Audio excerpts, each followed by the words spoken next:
Is it recording? Yeah. No, I'm blessed. No. Oh, yeah, we just cut it out. But then I clocked. I was like, hold on a minute. The black brother was called Shadow, and the black one was called Nightshade. I'm all thinking, hold on a minute. That's a liberty, blood. How did they get away with that? Fam. There's no internet them times as well. The internet was, we were talking 90s, innit? So there was no like. The thing is, but I don't remember being upset. You know when you break it down, I didn't think about it like, oh my God, they're taking the mick. I just thought, Shadow. Yeah, that's true. I thought, Nightshade. Nightshade. Cool. Now that's a liberty when you really think about it. But when I say the internet weren't around, something like these days, the internet will let you know. You know what I'm saying? We'll be like, hold on a minute, like, well, go on. But to be fair, them times I'm a youth, man. So I'm just really into the show. Yeah. I'm not even pre-in the names like into that. the action, innit? Yeah, like they're all muscular and you're just like, like superheroes, you know what I'm saying? But when you really deep it as a big man, and maybe because we were young as well, so we're not even deep in it as a kid, really. But do you think the internet is like too sensitive now? Because, for example... it's way too sensitive. We don't like... We're looking at that like, the names are a bit suspect, but there's no real malice in it. Yeah, true. It is what it is. Nah, but it's mad though. A case of that is bad stop that, brother. Why can't you call him Cobra, and why can't you call her Jet? Like, why you gotta call them dogs? That shit even. Bro, but that's how TV was. It was okay. Same thing. Like I used wrestling as an example a lot because they got with murder. So, like I said to you, there was Kofi Kingston, right? He wasn't even from Jamaica. He was Ghanaian, bro. Yeah, he's Ghanaian. And then there was the two brothers. And the two black brothers in the group, Crime Time. You remember that WWE, Crime Time? Crime Time, bro. And they used to wear Tim's to fight, bro. jeans. Man were in the man had the chicken leg and Tim's. as far as stereotypes go, you're like, come on. I remember their you know when they have the little intro caption thing, it was them on that, there was an alleyway and a dumpster. And them man are chilling with fitted hats on by the bins with like and the wife beater. Man had the wife beater on. Like if you come down here, man had a do-rag on. Man was fighting in WWE in a do-rag. Pussy. But you know what it is as well? It means Vince McMahon's got the monopoly, man. Bro, Vince, like... That's your name. That's your character. Take it or leave it. I'm looking at the things. It's true, innit? Vince McMahon... And he'll make you a millionaire quickly. Bro. McMahon, remember Eugene? There was a fight called Eugene and he was disabled. No. And he always told, like, disabled. And he used to do this funny thing and he just had mental health issues. I don't remember. Bro, you man don't remember this. I remember Cactus Jack. Bro, Brent, you remember Eugene. He was that kind of... Eugene, type Eugene WWE. Bro, you must remember him, and he was basically had mental health issues, and he literally like the character of the character. Okay. So the dude, actually, I don't know if the dude. I don't think the dude had actual mental health issues, but his character was a dude who had mental Black health brother. issues. No, white dude. You must remember this, bro. But I don't remember that. Eugene. I remember Cactus Jack, but Mick Foley, he had three names, didn't it? Mankind. Yeah. And he had like. No. So with him, he was just tapped that he was outlandish. Doing mad Wow, stuff. this dude had mental health issues. Like that was the play on it. Like he would just move mad, and you're like, yeah. And there was. Do you remember when DX did the blackface? D-Generation X, remember, did the blackface. So they all came in black. Even the way they used to cuss, they used to talk about like Vince McMahon's daughter being a Jezzy and all that stuff. They used to be mad with it. Like, proper. They didn't, but it was just entertaining. Like WWE back there, it can't work. No way. Bare things can't work. Do you remember Soccer AM, Soccerette? Yeah. Bro. Yo. Gals just come out with their areolas like local, bro. But that was just like, come on, good agent, yo. But I remember that, yeah. And you'll hear a man in the back say, great agent. Yeah, great agent. But big up Soccer AM though, I love the show. It's funny you said that because I was in the chicken shop in my area the other day. So, Sunday dingy's there. So I bust it open to page 3 and she was fully dressed. Oh, it's fully dressed now? Bro, and she had small titties. It proper, like, she would regular size titties, you know what I mean? And she was wearing a bra. And I was like... Do you know what this thing is? Like, it proper spun me because it's not even like I care about that, but it proper spun me because I know them titties are supposed to be out. Yeah. I remember page 3 though. I used to go to the shop and just open it on page 3. Yeah. 100. You know, like the newspapers are all on the floor. Yeah, you have a look. You have a quick look. Like, who's the baddie that used to be on there? Melinda Messenger. Oh, no. You are ridiculous. Kelly Brook. Yeah, she was buff. Yeah. Did you man ever this is mad degenerate levels, but have you ever walked into a corner shop and bought a porno? What, Remember, they used to have them at the top. I can't Nah. reach. I can't reach. Nah, I never did, you know. That's top level degeneracy. Nah, that's mad. If, I've seen man do it, like, if and you I'm can walk looking at into your them local, if you can walk into your local, so give me some You milk. used to be mad high. bread. mad high. And then sometimes there was a years where they used to like to show the front cover blatantly. But then sometimes you used to And they have have to like put a them in a little cover. cellophane white thing. Like, Yep. Because they couldn't just brag or show it anymore. What? So they don't say that no more. No, they probably do, but we all have the internet now. So Yeah, them yeah, man, true, so it's probably bad business. But I used to look at people that used to buy them. bro, and I'm like, I've seen a couple man like just be in there, just like looking at them. He's gonna buy it, but he's proper like studying every single one. I'll be just looking at him, raw, like you're not embarrassed, like, fam. like comic books. You gotta bro. grab that quickly and put that under your little, and you know what I'm saying? Like my man's barefaced there, like Bro, but these shops make it mad. Like, okay, have you ever tried to buy condoms from a Tesco?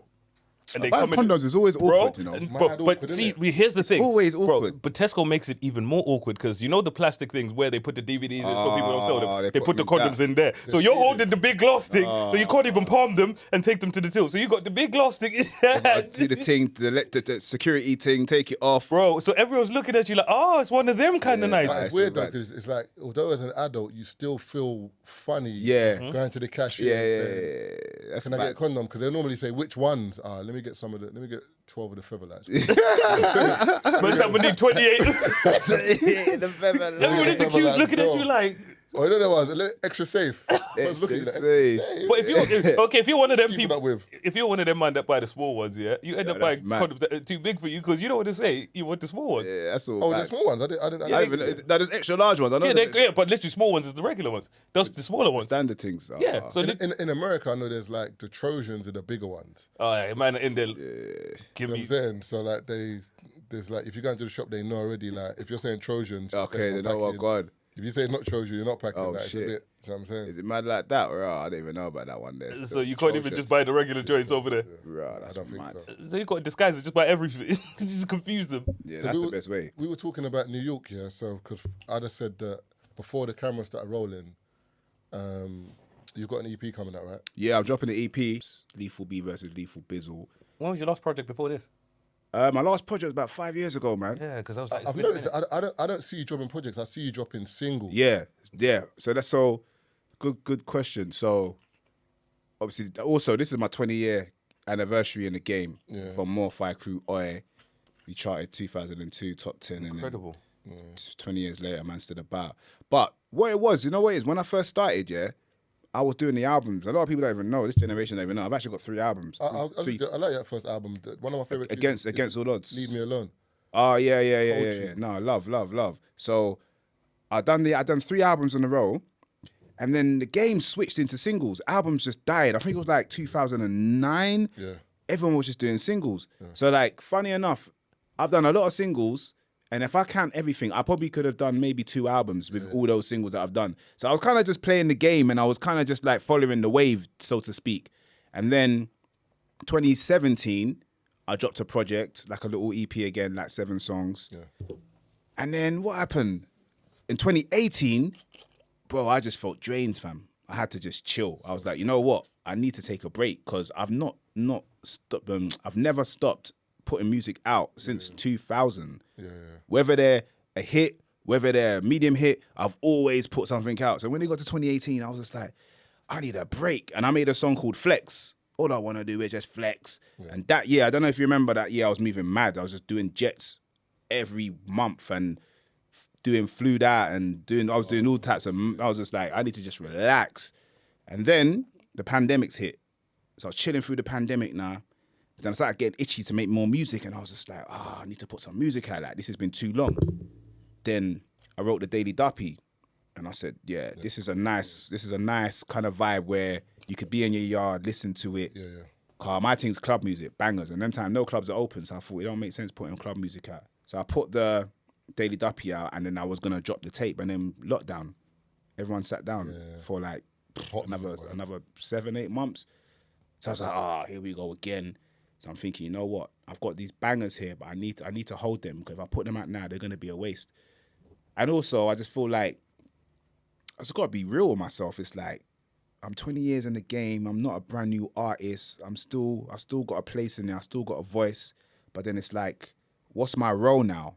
And I had to reevaluate that. And I feel like over the last few years, I've seen people like gravitate to me for different reasons, not just music, whether it's advice, whether it's business, whether it's they think I'm funny or whatever, cars, whatever.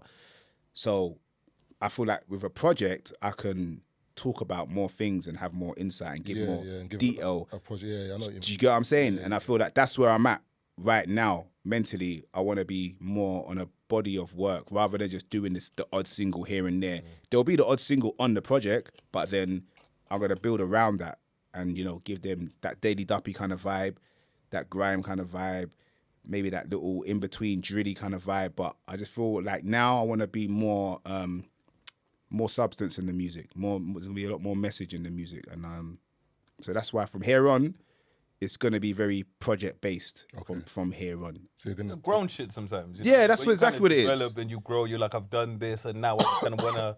Because like you said, you know what I mean? I guess you can't say what you want to say in just a song. Yeah. I mean, sometimes you need the whole... It's like Jay-Z. Like when you look at the way Jay does stuff, you know what I mean? His favourite songs are my B-sides. There you go. You know what I mean? I watched the B-side. You seen his B-side concert on YouTube? No. I watched his B-side concert a couple months ago, and I was like, this is mad. This is called B-sides, but all of these are my favourite tunes from you.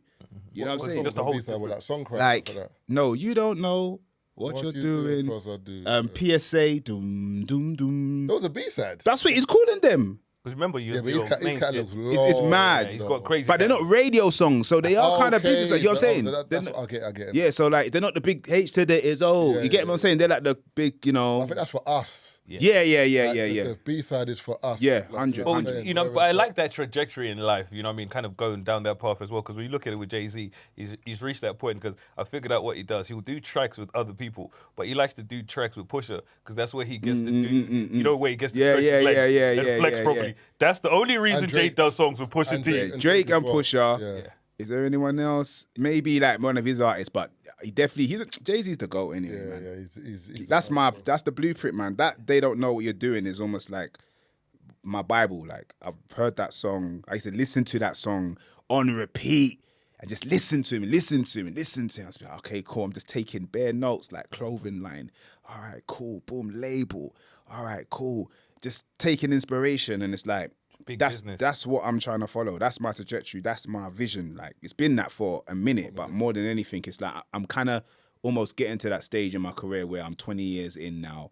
I'm almost like an Air Force One. That's not brand new, but Air Forces are still lit. It's lit. You know what I'm saying? And I just got to polish it up here and there. The game. Yeah. You get what I'm saying? 100%. So that's the approach. And you don't have to do what these kids are doing because you're like, listen, I put enough time into the game to still be doing what I do the way I want to do it. You know, you don't you don't stay in the game 20 years to be doing what, you know, to be running around trying to do drill, you know what I mean? You're like, after 20 years, these man still make you do what they're doing. But the thing is, I think with Lethal's respecting the game as well, as in like, you hear it. Your peers say it. Like I've heard Kano say it.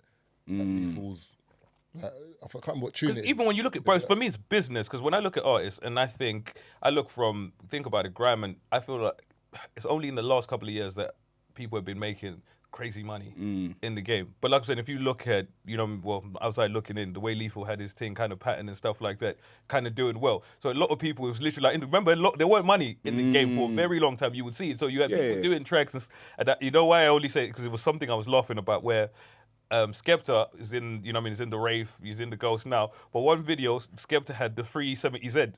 You know what I mean? If you think about it, remember, that was a big drip then. That was big drip. The Nissan. The Nissan 370Z. That's the song with Gigs, no? No, man, it's 50-50. Did it joint banks. That was an indirect to me still. Serious? Yeah, that tune. Serious? Yeah. If you listen to it properly, I swear. I had to go listen back to that. Listen to it. So indirect. Because them times me and Skep was flirting on tunes. Serious? Yeah. If you go back listen to that song, there's a little. I get money for my name for the P. There's a little. Oh yeah.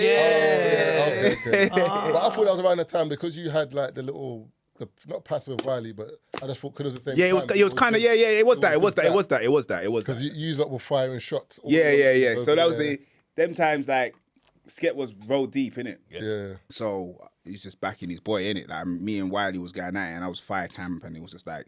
If you're on the other side, it was just like some of your tunes are too funny. The back and forth. You know, that's just the East London. It's just banter in it. Like Yeah. That guy in the playground. there was some classic one-liners. Minogue tune. Yeah. That one, that's a classic still. You know what's funny? When I actually did that one, the man in the studio was looking at me like, brother, like, what are you doing, fam? I was like, and I almost didn't do it. Cause the man almost talked me out of it. And he's like, blood, you should just mark on a grime shoot. Like, what do you mean, Piley, man? No, like, didn't understand it. And then Didn't understand the concept behind when it. I done it, it's like, till this day, I still get fans like, yo, Kylie Minogue, man. Like, it's just out of the box. And that's just my character. Like, I'm always trying to do what everybody else ain't doing. Do you actually get on, or was the beef just for paper, or was it like a sparring thing, as in, if I see you, Like, always it's cool, just music. Or you one of them was it- music you know what I'm niggas, like, saying? it's just music, we're going back to back. Because I never knew, because in my head I was thinking, It was a bit of both. because sometimes I'll see you, man, and you'll be cool. Yeah. The next minute, your mum's got athlete's foot. Yeah. Hold on, wait, are It's you bad, back it's beefing bad, or what is it? I never knew, like, because you know sometimes, like, you'll see Gets on Wiley beef and then you'll see them talk. And you're thinking, is it beef or, like, I don't get it. Like, Do you know what it was? Personally, me and Wiley didn't have no malice towards each other. Okay. Like, I respected him and he drew me out. That's how the whole thing started. Like, I was kind of like having my resurgence after Morphy Crew. Yeah. And Wiley is the top boy. He was around those days. So you remember, Wiley and Dizzy, like anything Wiley touched was gold dust. And then one day, Wiley went on radio and he said one of my bars, but remixed it. And then I've heard it. So I was like, this guy's trying it. And then when I'm spitting my bars, man are asking me like, why are you copying Wiley? Yeah. Like, So I thought, nah, you're trying it. So I started taking one or two of his bits of buzz and we just started flirting on the mic a little bit. And then next minute, he just went and sent for me. And I was just like, oh shit. All right, it's on now. Then we done the Kylie Minogue and the Commander B shit. But it wasn't me and Wiley that really had the problem. It was the man them around us. Okay. That's where the issue started really, because he would say certain things about the ends and the man them are just like, brother, like, man don't do music. I can't retaliate on the mic. Like, man will move to you. So it got sticky sometimes. I had to govern it a bit. Sometimes they might catch a real deep member somewhere and then like, one of them will kill me and say, brother, I talk to your guy like, and I'll be like, nah, brother, he's cool. And then I will go bowl sometimes. And then the youngers will see me and they're on some hype. So it was techie sometimes. But personally, me and Wiley, we just knew like, yo, like, It was just music. it's just music. Like, you know what I mean? We don't want to kill each other, but we want to win at the same time. You know what I mean? So. And that's what made it kind of made grime. It's like when you talk about grime, you talk about talking points. Obviously, you've got Crazy Titch and Dizzy on the roof. That's one. You've got you man's, the Wiley and Lethal saga. You've got all different little sagas here and there. And that's It's a golden era, man. And for me, I remember it because when I kind of got into grime, I feel like Power was one of the first tunes. Remember, I moved here when I was 14. So Okay. I moved to this country in 2004.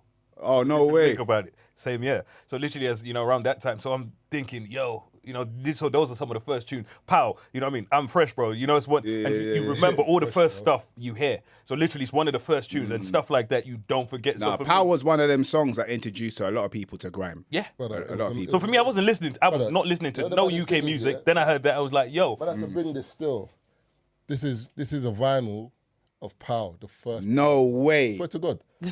Hey, have you Brother. played it at the end and I'm talking on it? Brother, I swear to you, that's the first vinyl, yeah? Because I went to the record shop. I think it might have been 2003, yeah?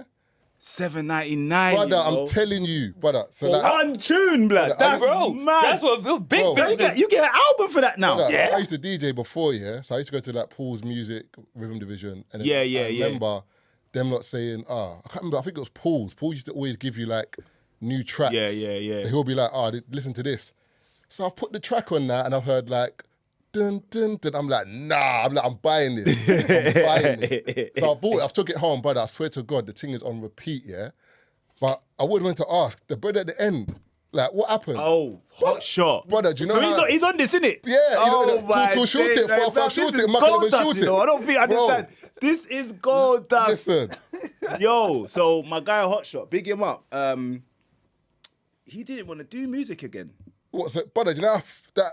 You don't remember that chorus, do you? Nah, Brother, you probably didn't hear that. it's at the I didn't end- hear that because I don't have the vinyl. It's at the end, yeah, and he just starts naming bare guns. Yeah. 4-5 shoot it, Michael even shoot it, 2-2 shoot it, 9 up. Shoot it. Brother, and if you're in a rave, it's man would just be going just doing mad. that, like, bro. It's going mad. Like, that almost cemented the song on the streets. That you're verse. like, That Bro, verse the is verse like... was- every verse was cold, but that that was one like... was just Yeah, ridiculous. you know what they bring up? Like everyone done their thing on that tune. Like literally, D-Dow, everyone done their thing on that tune. It's like, you know, like there's normally a tune where like, one man will yeah, murk yeah, it, yeah. another won't. That Bro, tune was just- everyone's verse, Everyone. murk. It But then worked. that at the end was But like it was you know what it was like?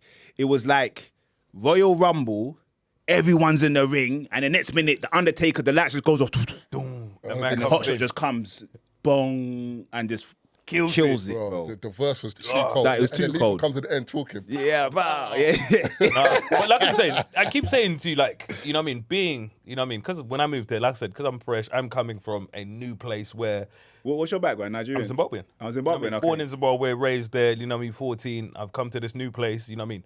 So I went to, and bear in mind, I didn't move to London straight. Well, my dad was living in London, so I moved to Middlesbrough to go live with my brother and his mum. So I moved to Middlesbrough, lived with my brother and his mum, and I didn't move back to London until I was 16. Okay. So you know one of those ones where, you know one of those ones where man's green. So literally I'm out there in the middle of nowhere, you know what I mean? I don't know anything. So you remember the little things you would hear and stuff like that.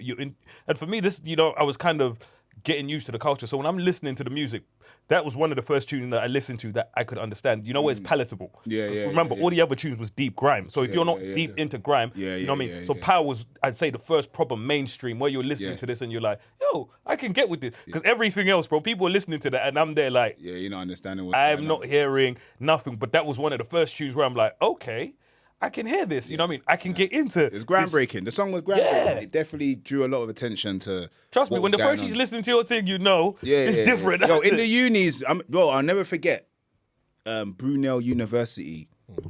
And funny enough, I met someone, I think is it Nadia J. I think she said she was there. And basically, I've never seen a crowd erupt like that. But in your my song, life. your song It got was banned. now. No, but this is before all of that. Both parties, they This never is the used to play first that. PA. This is the Okay, first okay, PA. okay. With all of us on stage. Yeah. So we're doing the promo runs now. Like, all of us in the little 8-seaters. This is that first show. Okay, cool. Like, we know the tunes busting up the dancers, but we haven't seen it. Bro, this show, to this day, I remember it like yesterday, bro. It almost felt like the floor was going to cave in. Bro. Like, it was ridiculous. I don't think you realise, like, there was a point in time where clubs were saying you can't play PAL. Yeah, yeah, yeah. Like, it got to a point where like, you cannot. Like, they'll say to the DJ, they'll come over to the DJ. There was a sign. There was times when I was there was DJing, signs. they'll say to me, you can't play PAL. I'm like, why? Because when you played this tune, yeah, it's like everyone would just go. Everyone turns into Marvel characters, bro. Yep. It's literally. I was at a I boat don't- party and we literally, bro, they turned off everything. Man said the boat on was the, sank. we were on the boat and basically people started jumping up and down. You see what I mean? So when you're on a boat, Nah. just take what that's like. Yeah. So you know when people are jumping in a dance, we were on a boat, bro. Captain had to be like, yo, louder. They couldn't play the song no more because people would have died. Bro, How did capsize. you even make PAL? As in, like, How it came together. the concept, because at the time I remember like Eskimo dances and whatever used to have every man on the stage at a point in time. So you might have like Nasty Crew doing their set, Roll Deep would do a set, East Connection, but then there might be a point in time where Bear Man cross over. Yeah. And then they're on the set at the same time. But it's like you had the vision to say, this could actually be a tune. But obviously there were tunes like DJ Mondi's tune. Yeah, yeah, Everyone yeah, had their separate, you had Ice Ring, everyone had their separates. But you were like, I'm going to bring everyone from different crews together. Yeah. And good question, because it was almost like a calculated decision. Hey, you got Tazer in now. Hey, welcome. Welcome. There's lateness and there's this, you know what I mean? Good. Wow, what time is it? 7? Yeah. I had to work my alarm. Oh, you got to go to the toilet as I'm well? going to tell it as well. It's You know? raw. Mental. Hey, is that how you're moving? Like, I couldn't piss outside. Mental. But so yeah, it was a very strategic strategy for me, because I was analyzing the game and it was 90% Wiley and Cole Yeah. and 10% Everyone the else, rest. yeah. And I was on the 10% side. Like maybe I would have took half of that, and then the other 5% was everybody else. This is just like opportunities and getting a look in. Yeah, yeah. So my little 5% I was utilizing it well, and that was me and my fire camp, had some youngers, etc. So when me and Wiley have had this clash now, there's a lot of light shining on me. So I'm thinking, how can I get more collateral? How can I get more equity on that side?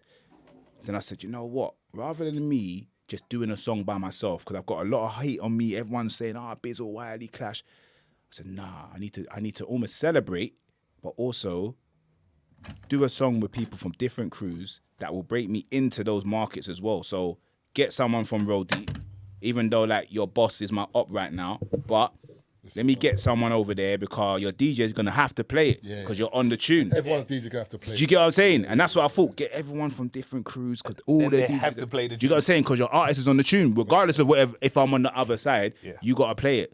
So when I did that, and you know what? The funny thing is, it's like even though me and Wiley were having this, this little tussle together, and all the other like members of his crew obviously had to back him. On a side note, like. There was no real issues. Like, and to be fair, Pal kind of says that because they came and done the song. Like, Flo Dan, I got a separate relationship with him. I went to school with him, so I know Flo Dan. Jamaica B actually came to the studio unannounced. Yeah, I saw that on Winners. Yeah. He pulled was up. supposed to be on the track. Yeah, he just pulled up and just killed it. And I was like, you got to stay on the track. But you said you took someone else off the track. Yeah, I can't say though. Yeah. I can't say. I'm taking that to the grave still. But the person I took off, he's doing very well in life. He's doing great. Yeah. He's doing great. But yeah, so that was one of the plans. And then also, I wanted to do something that would emulate a radio set. Because we used to go radio Saturdays and it was like the All-Star show, East Connections show. And then anyone can pull up and it's just a vibe. And when you're playing the tape, you're just hearing everyone coming after each other. And I was thinking, like that concept, that energy is mad. I know it's been done before, but it hasn't been done properly. Yeah. And Pow, everybody's lyrics, maybe apart from DWE, I think maybe DWE and Nico. No, I told Nico to do that bar. No, I told him to do Nico. I think, who is it? DWE. Oh, real. I think out of the 10 MCs, only 2 of them done bars that I didn't want them to do at the time. Everybody else's bars, I said that's the bar to put on. Demon's bars. Demon bar, I told him to do it. But funny with Demon, he didn't even want to do it because You Don't Want to Bring Arms House at the time was like a year and a half old, and he was like, nah, it's old, man. I was like, bro, listen, that bar is the one. He's like, nah, I already made a tune that it's gonna sound like I can't write new bar. I said, no, bro, use the bar. So he put it down reluctantly. D-Double was just like, no, because I told him to put another bar. He had a classic bar. I got a 16 bar, Hot Like Tar, CBS Star, Get Very Far. Never gonna get like, I don't think it would have fitted, Maybe not. And he actually said that, like, I'm saying 16 bars, so he had 8 bars. So why am I saying 16 bar? And I said, try remix it and say I spit a quick 8 bar. What about the one that's like, there's one unreleased, I don't know if it's we spoke about that. Oh, sorry. Yeah. Come on, man. You would know that if you hear on time. Exactly. Hot shot. Okay, cool. Hot shot. I said that's the vinyl. That's the vinyl right there, bro. Cool. You know what's funny, because I was on the grind, bro. If you look at the vinyl, I don't know if the camera can pick this up, but at the... Because one's a vocal. There's a groove. Yeah.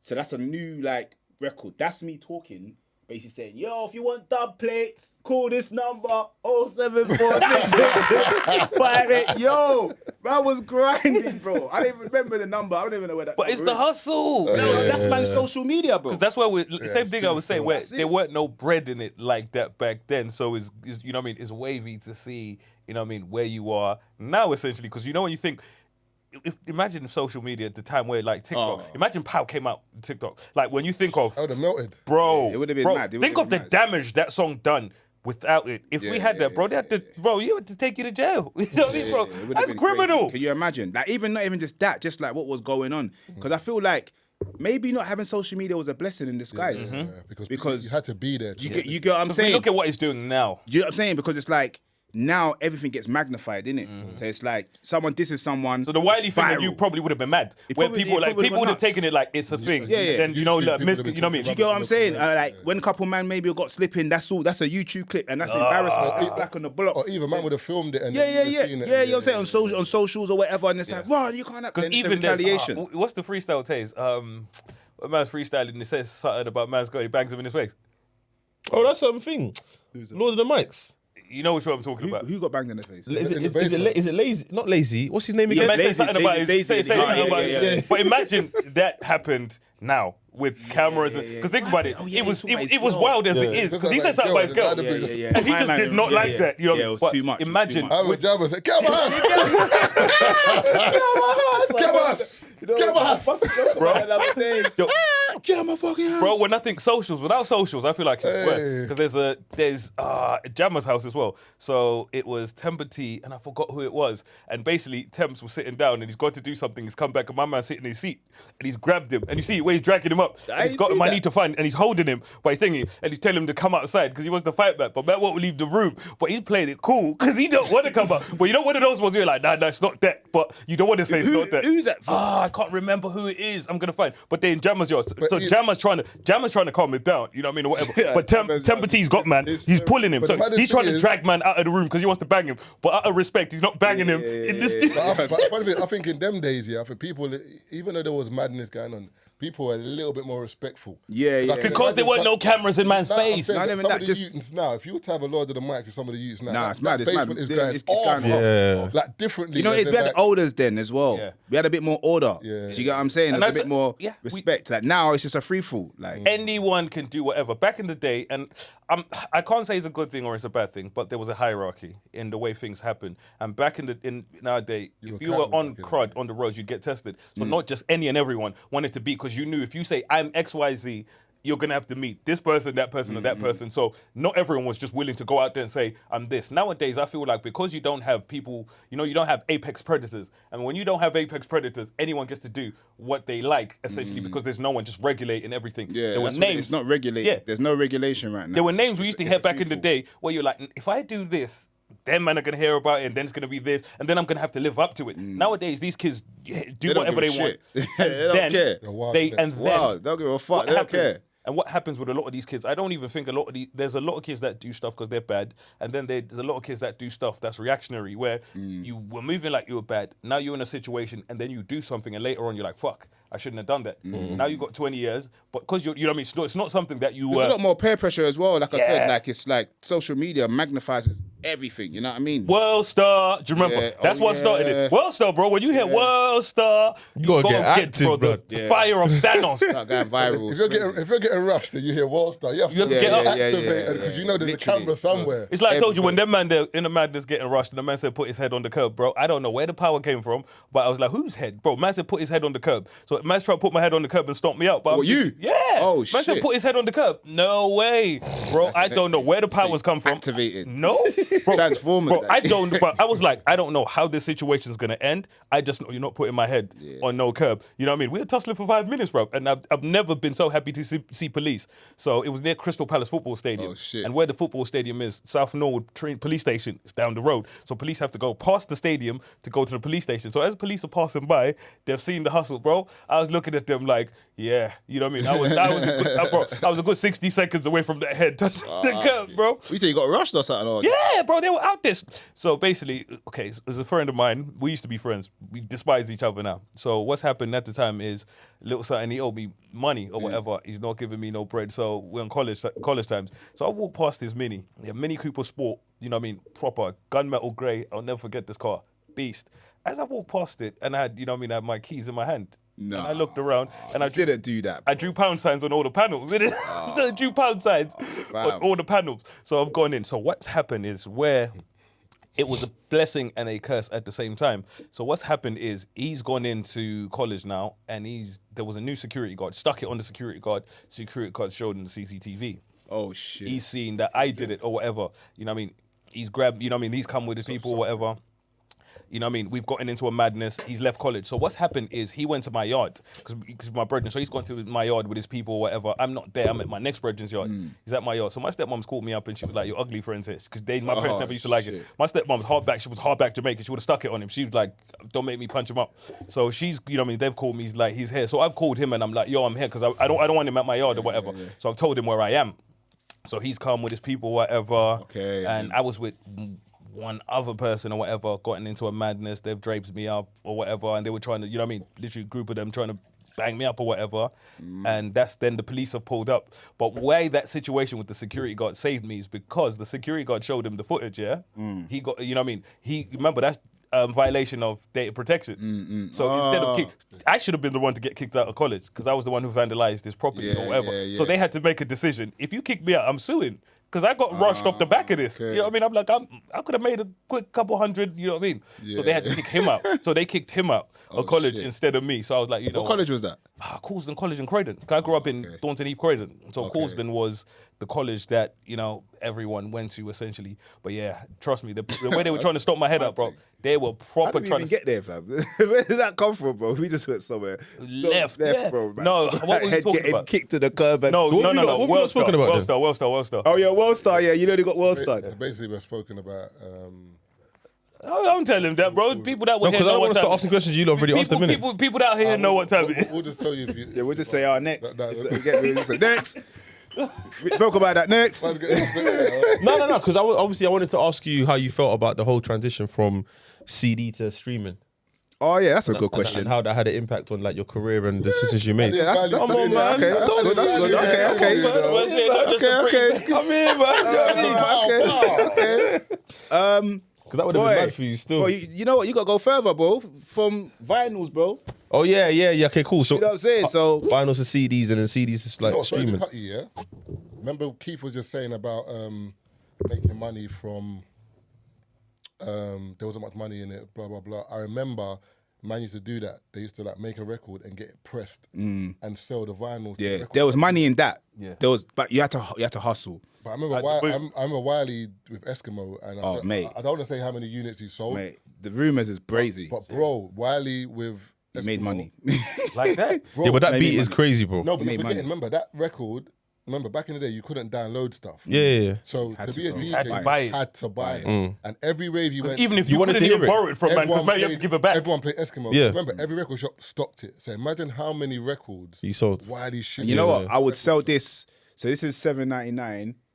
Normally, like, so if you come with new releases back then, Yeah. you probably could sell it to the record shop between £2.50, which is the low end. If it's a banger, £4. Pow, £4 all day. I don't even know how many units I Then sold. they'd put their little drink on it. Yeah, so it's $7.99 in it. So what's that? They'd double. Double. it. £3.99. Yeah, It's well, about £4 you're basically double the money. Do you know what I'm saying? I remember the DJs would want to play it. Yeah, So yeah, the DJs would buy it. Because I remember 100. There was no other way. Miles was saying he was the first person to play Power in Northwest. Who? Tell him to stay calm. Basically, you know Filthy Fellas? Poet.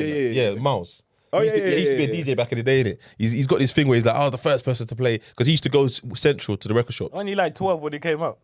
Yeah, how old is he? Yeah, he's Miles out here, bro. 34 now. So he would have been what? No, he would have been a bit older. He would have been like 16. Yeah. Remember, we used to have... 2004. Yeah, 16-year-olds used to go raving back then. I don't know if it's facts or not, but he stands on that. In Northwest, Yeah, maybe. You yeah, weren't the he first to stands play on it. that, yeah. But yes, to answer your question though, so the streaming, it was a bit of a head fuck at the start. Because prime example, I released Festa Skank in the middle of the transition. So CDs, I don't even know if CDs was even still that. No, CDs was kind of done. The last CD I think I sold as a single might have been Pow. Then it went into iTunes. Yeah, You had- okay. Yeah, so you had to go to iTunes and you buy it for 99p. Then when the streaming thing started coming in, it was almost like a whole new platform that no one really understood. So Festa Skanks come out now, and it's like in the top 5 midweeks. So we're thinking, oh, boom, like we can push for a top 3, whatever, boom. Then they've said we've dropped now because some song or 3-4 songs are streaming more than mine, and the streaming thing is basically for free. Yeah. But we've actually sold more physical products. But because the streaming is more, but it's not me at the top 10 and put me at 11, bro. Yeah, that must have been a head fuck. Bro. Because you're You thinking, remember you didn't understand the machine then as well. Bro, it was brand new. Like it was literally like it might have been like the month of streaming. It was 2015, and I think it was when the transition was happening. And where's literally, proper taking off? Because remember, Mad. everything was new at the time. Because remember, there was even people like, and big acts were doing it where they were like, realizing that a lot of their fans were so fixated on buying CDs, but the label's telling them, no, you got to stream. The man are selling bundles. Yeah. So, you can get a Yeezy hoodie with the album, or you can get this with that. Because they didn't understand this whole streaming thing, and Bear Man are just cheating their way. Yeah, it's a into big the charts. cheat still. Yeah. The whole chart thing. That's why they even paid too much Khaled did attention. that a lot. Yeah, Khaled did it as well. Yeah. To be fair, everybody's doing Everyone's- it. Like yeah. now, like I'm Everyone's releasing my trying little to- EP. I'm sending some skin gambits with it as well. Like Yeah. it's gonna add to it, you know. I mean, if this rule would have came in when I started Dench, I would have been number 1 for the whole year, bro. So killing it. yeah. But I don't think it's fair, though. I think it's an idiot thing. You know what I'm saying? When we think of streaming, this might be controversial to say, but in terms of streaming in the UK, and I say for, you know what I mean, I would say urban music for lack of a better term for it, right? I feel like Austin changed the game in terms of people earning money, because when he went to Spotify, the game changed. Remember when playlisting? Because remember Austin changed the game, not just at Remember Spotify. this thing is before you came, what were we talking about? Yeah. We were talking about the same Bro, thing. no, literally, I've had this conversation, and you know what I mean. Yeah. I used to say to him, and he used to, you know what I mean. He used to, humble. You know how Austin is, just humble. You know, Austin, he was there. That's the difference. He was about. Yeah. He grew up. He understood what was going on, and not even just with streaming, with radio. Yeah. When he got into a position at the BBC, bro, things just like, Changed. especially for me, things just started flying, bro. The man them just started flying. That's not me. Shut down. Festa Skank. Things are just Because most flying, people see bro. Austin now, they don't realize Austin No, bro. He from back way, and he's understood, and he's he's an always integral been. part. You know what I mean? When we speak of Austin and what he does, I always tell people his superpower is communicating what you do Exactly. to the other side. You know what I mean? And making And them making them say, understand okay, it, cool. and making them buy into Yeah. it. So that's why you say people like Yeah. streaming. Like remember playlisting? He's like the bridge. Yeah, when you think of playlisting, you know what I mean? When the playlist started coming out at Spotify and stuff like that, that's when things, you know, when people started just churning out money. Because literally, like, that's when the machine was just turning. Because that was the point where I feel like, I'm not going to say that's why people started earning money, whatever, but I feel like that came at the same time as the money started, you know what I mean, just pouring out at the time. And Bearman, like, that's where you wanted to be on them playlists. Because when you're on them playlists, Yeah, you know what I mean? them playlists is, but at the same time, it's like I wouldn't say, that's a strong word, but it almost removes the power a little bit from the artist now. Yeah, no, and I agree. Do you know what I'm saying? It's like, because there's the machine, so you have to be. But Yeah. What do you mean remove the power? because I feel like if you're gonna chart or if you're gonna get loads of streams, it's not really based on you anymore. It's like you can make the best record of your life, But you have to be. but on it's like that. if the man at the top boss don't like your song, like I've had these conversations with radio back in the day. Now we're not putting you on the playlist. It's like you're not gonna get the reach, you're not gonna get the spins, you're not gonna get the sales, and it's like it's now more than ever that these playlists. There's so many different influential playlists that how many people are trying to fight and how many spots are even available. You know what I'm saying? So it's almost like you have the best record ever. You could do as much as you can to work it. You could have your fan base, but at the same time, it's like you need to be on certain playlists for it to get the numbers. So literally, we went from, remember, radio was doing this thing, so playlist became the new radio, where you're like, Well, you it have is, to it be, is, it yeah, is, that's it it. is. Literally, Yeah, it you is. have to be on this playlist to get, you get to, you know, to get all the good streams. You know what I mean? You, to be in this spot, to be in that, you have to be in this. So instead of, you know, kind of dancing for radio, you know what I mean? You know what I mean? Literally.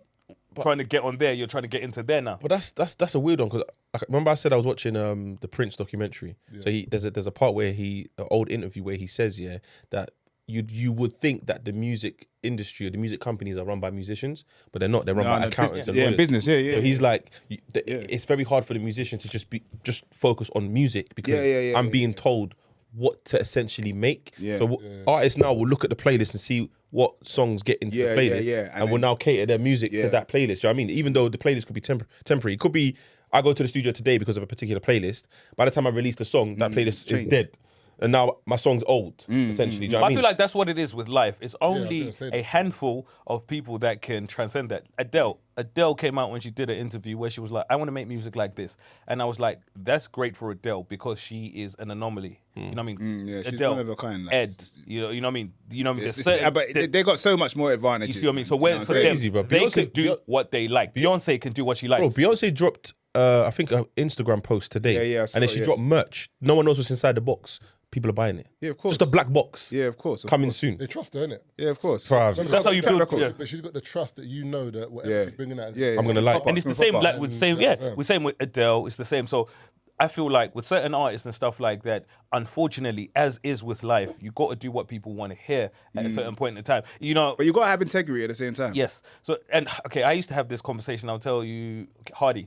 So when I was working with Hardy, we used to have this where I used to say to him, it's kind of like paying it's like paying rent to the game, essentially. You know what I mean? You have to make certain things until you can do what you like. Yeah, no, You 100. have to That's true. That's true. You have to earn the right to make the kind of music you Yeah, like. yeah, that's You've true. worked so hard now. No, but you know- I've made some doo songs, bro. Yeah. I'm not gonna lie. No, 100%. Like, I've made some fucking. But Do you remember that era when we was all doing fucking? Bro, I couldn't even. And I tell you, Okay, Kano, cool. even No, one second, no, sorry wait. to cut you off. Even Kano has the tune where he was wearing the Adidas, the Rockstar joints with the wings. with the wings, I yeah. tell people that was What the was that worst again? garbage Bruv, Rockstar. there's that bro. era, yeah, you lot would When do I say tunes, the tune, yeah. We was making Skepta's some. Bro, I'll tell you on the roller. No. Skepta, I'll tell you. Skepta's got the running Skepta one. and Skepta was on the rollerblades. You know what I mean? There's a tune is on the rollerblades I with the see box that cut one. and the parting. I I'll see tell that you, one. I'll find I see that them one. the parting. He did that with Priya Kalidas. He did that. You remember sick of them with them tunes there. Hold on. The question I have here is, But you have to do that. no, but what I'm saying is, okay, the question I have here is obviously No, but we're for that time, them tunes. yeah, no, but we're By the time they were banging, though. They were banging. Who was flying? Was it N-Dubs? This is before that. But someone was influencing that sound, and they were cool with it. No, it was N-Dubs didn't had to be, influence might it. be. They just took over. They No, just someone had to do the sound first, Tinchy and and then everyone else has to Yeah, follow. it might Do you know have what I been mean? Tinchy. Someone had to lead it. Yeah, Yeah. it Tinchy was set Tinchy. pace. So what was the Tinchy conversation set between pace. you lot, where it's like, you man, do we really have to do these? Yeah. No, you know, bro. when you go to the studio, and it's like, No, do you know what it is? I don't like this. No, I gotta do it, bro. I think with Grimy, for example, there was like the one word at the end of every line kind of thing. The one line floating. One line floating. Then you could see certain man transcended that. Obviously, Kano had his album, Leaf was at his album, Wiley had his album. Then Diddy's at his album. People are saying, "Oh shit, we can actually make albums, and we don't have to do this no more. Like I don't have to get 200 quid for a stage show. I can get money from an album." Then the game started changing, but I think that it changed when there was a point in time where UK music just wanted to hear that kind of like pop. Yeah, I think- Yeah. Like, That's what the labels wanted as well. Yeah, like, okay, So I cool. think Yeah. Everybody was like, if we want to go over there, Yeah, we or gotta get the do bag, this. or get the essentially. bag, Yeah. we're gonna have to kind of Yeah. That's exactly what it was. That's where it was. That's the conversation. Wait, and like Marvin. radio as well. Like radio was But- basically but saying take like, that though. This. You just hear the big. This. You can already tell what kind. who's that? Kano. I'm telling you, when you hear that, you can already tell what kind of tune it is. I haven't. Were you not touring with them tunes? Yeah, of course they were, and I know they are. Boy, we're doing shows, but In Middlesbrough. I told you when I went uni back to gigs and Middlesbrough, that. they were killing Middlesbrough with them tunes. And I tell you, London, we didn't care about them tunes. Outside, Middlesbrough, Newcastle, and all them tunes. That's where Kano. I told you, Kano's bodyguard draped me one time. But you know what though? You know what's funny? I feel that's happening with drill right now. Yeah. This becoming a bit more. I think like some of these They're all samples, covers. like some of the Covers, are it's taking just the covers. piss. Bro, it's garbage. Like it's taking the piss now. It's like I respect drill. I like what them man do, but it's like the label. They're seeing, okay, cool, we got this thing, cool, but how can we make it a bit more accessible? Like user friendly. Do you know what I'm saying? And they're just sampling. I don't even think it's the labels. We see with samples. Nah, yeah. it is. It's the Americans. Remember Americans. Remember drill. You kind of. I'm not to say that the drill artists here copy the American drill, but there's kind of a path. Remember, I'm not sure if it was last year or the year before, where the American drill rappers started doing the nursery rhyme tunes. You know what I mean? The covers where they're dissing each other on. Remember? And I miss you. Oh yeah, bro, but I know what you're talking about. You see what I'm saying? That's where I feel like that whole cover thing No, but kind of I hear what you're started. saying, but in terms of UK, like American drill and UK drill, although there's like an influence, our drill was still our drill. When you Yeah. get the But that's what I'm saying. But it's the certain people, it's the still trajectory. our drill, innit? Our But thing. then but now I get what you're saying, that when you're hearing covers, it's like one or two are cool. But now when you're starting to Nah, see a they're taking the pattern, piss now. You're like, I think one is the label, and two, I think we've reached a point where the songs are old, like they're old enough to be samples. No, but they're not. but we're saying But why are they're not good samples. They're not. No, they're not 'cause being the sampled from a label's eating. musical lover perspective. They're It's being being sampled sampled because because it's yes, easy. it's gonna get us this and it's gonna get us that, and it's just like I can't remember. What And the they're sample not was good- the other day. they're not good It samples. just sounds. It just. Oh, there's the latest one I heard is it's like, because I like, obviously it happened in grime, innit? Where you chop a beat and you can get a bootleg, cool. So for me, it brings me back to that. But I do what you're saying, it's too much No, it's getting too because I ridiculous, recognize the man. song Yeah. that you're sampling. Because Straight it's not, away. bro, because it's, It's not, so- it's, it's not too even a bait, man. sample. It's a lazy It's not sample. even a sample. It's lazy. a That's what redo. exactly. That's what Yeah, it is. it's lazy. It's a That's what it lazy is. sample. But my thing is, the only thing is, I feel like when it's done right, Yeah, I'm not saying. Sounds Yeah, cold. yeah. I But feel it's like rare that they do it Heady right. done it good with that both thing. I did like the both one. I like that one. I think he done. I think that one was good. Remember What's the the sample? sample on that one? Busta Rhymes. Ain't that Busta Rhymes? No. Oh, yeah. Oh, yeah. I didn't mind that one. Yeah. I know I what you're thought talking he about, yeah. nailed that. I And thought that was Think was right, clean. Do you know the ones I like? Think one's alright. Digga D. I like Tion's. No, I like which Tion's one? one. 51. Which one's that Yeah, again? I'll go in absolutely for the not. kill. Yeah. Absolutely not. Sorry, one That's sec. the tune. Going No, in for Kill was cold. he got that one right. I You think know. H as That well. one. H has got one where it's like that. Ashanti one. Nah, man. That one's not good. That's a classic. But that's not a drill. I know, but that's the that's a banger though. the moment I Yeah. heard that, I'm like, yeah, H has got a banger there. Yeah. But in terms of, okay, it's not drill, you know what I mean? It's far up, but Burner with Last Laugh, that's how you that's do cold, a man. tune. What's that? Which one? Last Laugh, Burner Boy, the new Tony tune. Braxton. I haven't heard it. I haven't heard it. You've heard it. When you hear it, No, I haven't. I've seen people talk about it, but I haven't heard it. Tony Okay, Braxton. Tony Braxton. He wasn't man enough Man for enough me. He done The sample's Oh, is crazy. it? yeah. What, It's such a- Afrobeat? Yeah. It's a bait sample though, leave but your it's movie. cold. Nah, bro. Bro, it's one of the I've best been songs so, I've ever I've been heard. so busy. Oh, I you're on your literally, phone making your thing. Yeah. I've just been doing my thing, so No, I haven't that's really one of been the- trying to listen that's to one of nothing, my but- favourite Let me songs finish, of all I'll play time. it for you. That's a summer tune. Yeah. He's taking summer But with when that you one. look in, like, he did that properly. You can tell that he did that. Yeah, but like, I can get that though, because that's a musical musical perspective. Like that's He didn't sit Tony in the Braxton. studio The thing is, I didn't see that. I'm not gonna lie to you. If you told me Burner's gonna do a sample, I would have of an never thought of R&B it. song, I would Yeah, never and it's thought that about it. and that's why, Afrobeat kind and of that's vibe why as well, it's yeah. good because it's so unexpected Yeah. and good at the same time. Well, you don't listen to it, and you But you feel can like tell, like someone like Burner, he's got authenticity. Like he's authentic. You know what I'm saying? He does his thing. He's a musician. Yeah. Now it's like there's a formula to get on, get a bag, run it up, and cut. But what's gonna happen is, like it always happens. It happens in cycles. The labels just keep pumping this. And then they'll get and rid then of you. do you know what's happening now? Drill's dead apparently. And it That's was- that's the conversation now. About Graham. That's Bro, the conversation. you- That's bro, what I'm saying. Just And it's when this thing start happening like this, because it happened with Grime, people are thinking different things. It's like, let's not even go as far as Graham. Afro swing. We think Afro swing's dead. It's not what it used to be. What would you define as Afro swing? Like, okay, Who's Afro swing? Is Afro swing just a UK thing, or is that everyone? Is Afro I'd beats say and Afro swing I feel like different? we've got our UK version of, you know what I mean, Afro swing where we had ours. So What in was that UK, thing like Tion back day and Yeah. Mover and them? man? yep. What about Huss? Huss, yes. And I feel like Huss is one of the few artists that can probably come out, do it, drop an album. Huss is the GOAT, man. Because Huss can do whatever. He's one of the anomalies. Yeah, yeah, yeah. But if you think about it, a lot of those, you know what I mean, Afro swing artists aren't doing the music the way they used to. NSG can still do it. You know what I mean? But that's what Because happens. they're in there. But everyone else in between is running off. No, but that's doing what happens. different Look, things. you was around in Grime. Yeah. How many MCs were there, bro? Bare MCs, bro.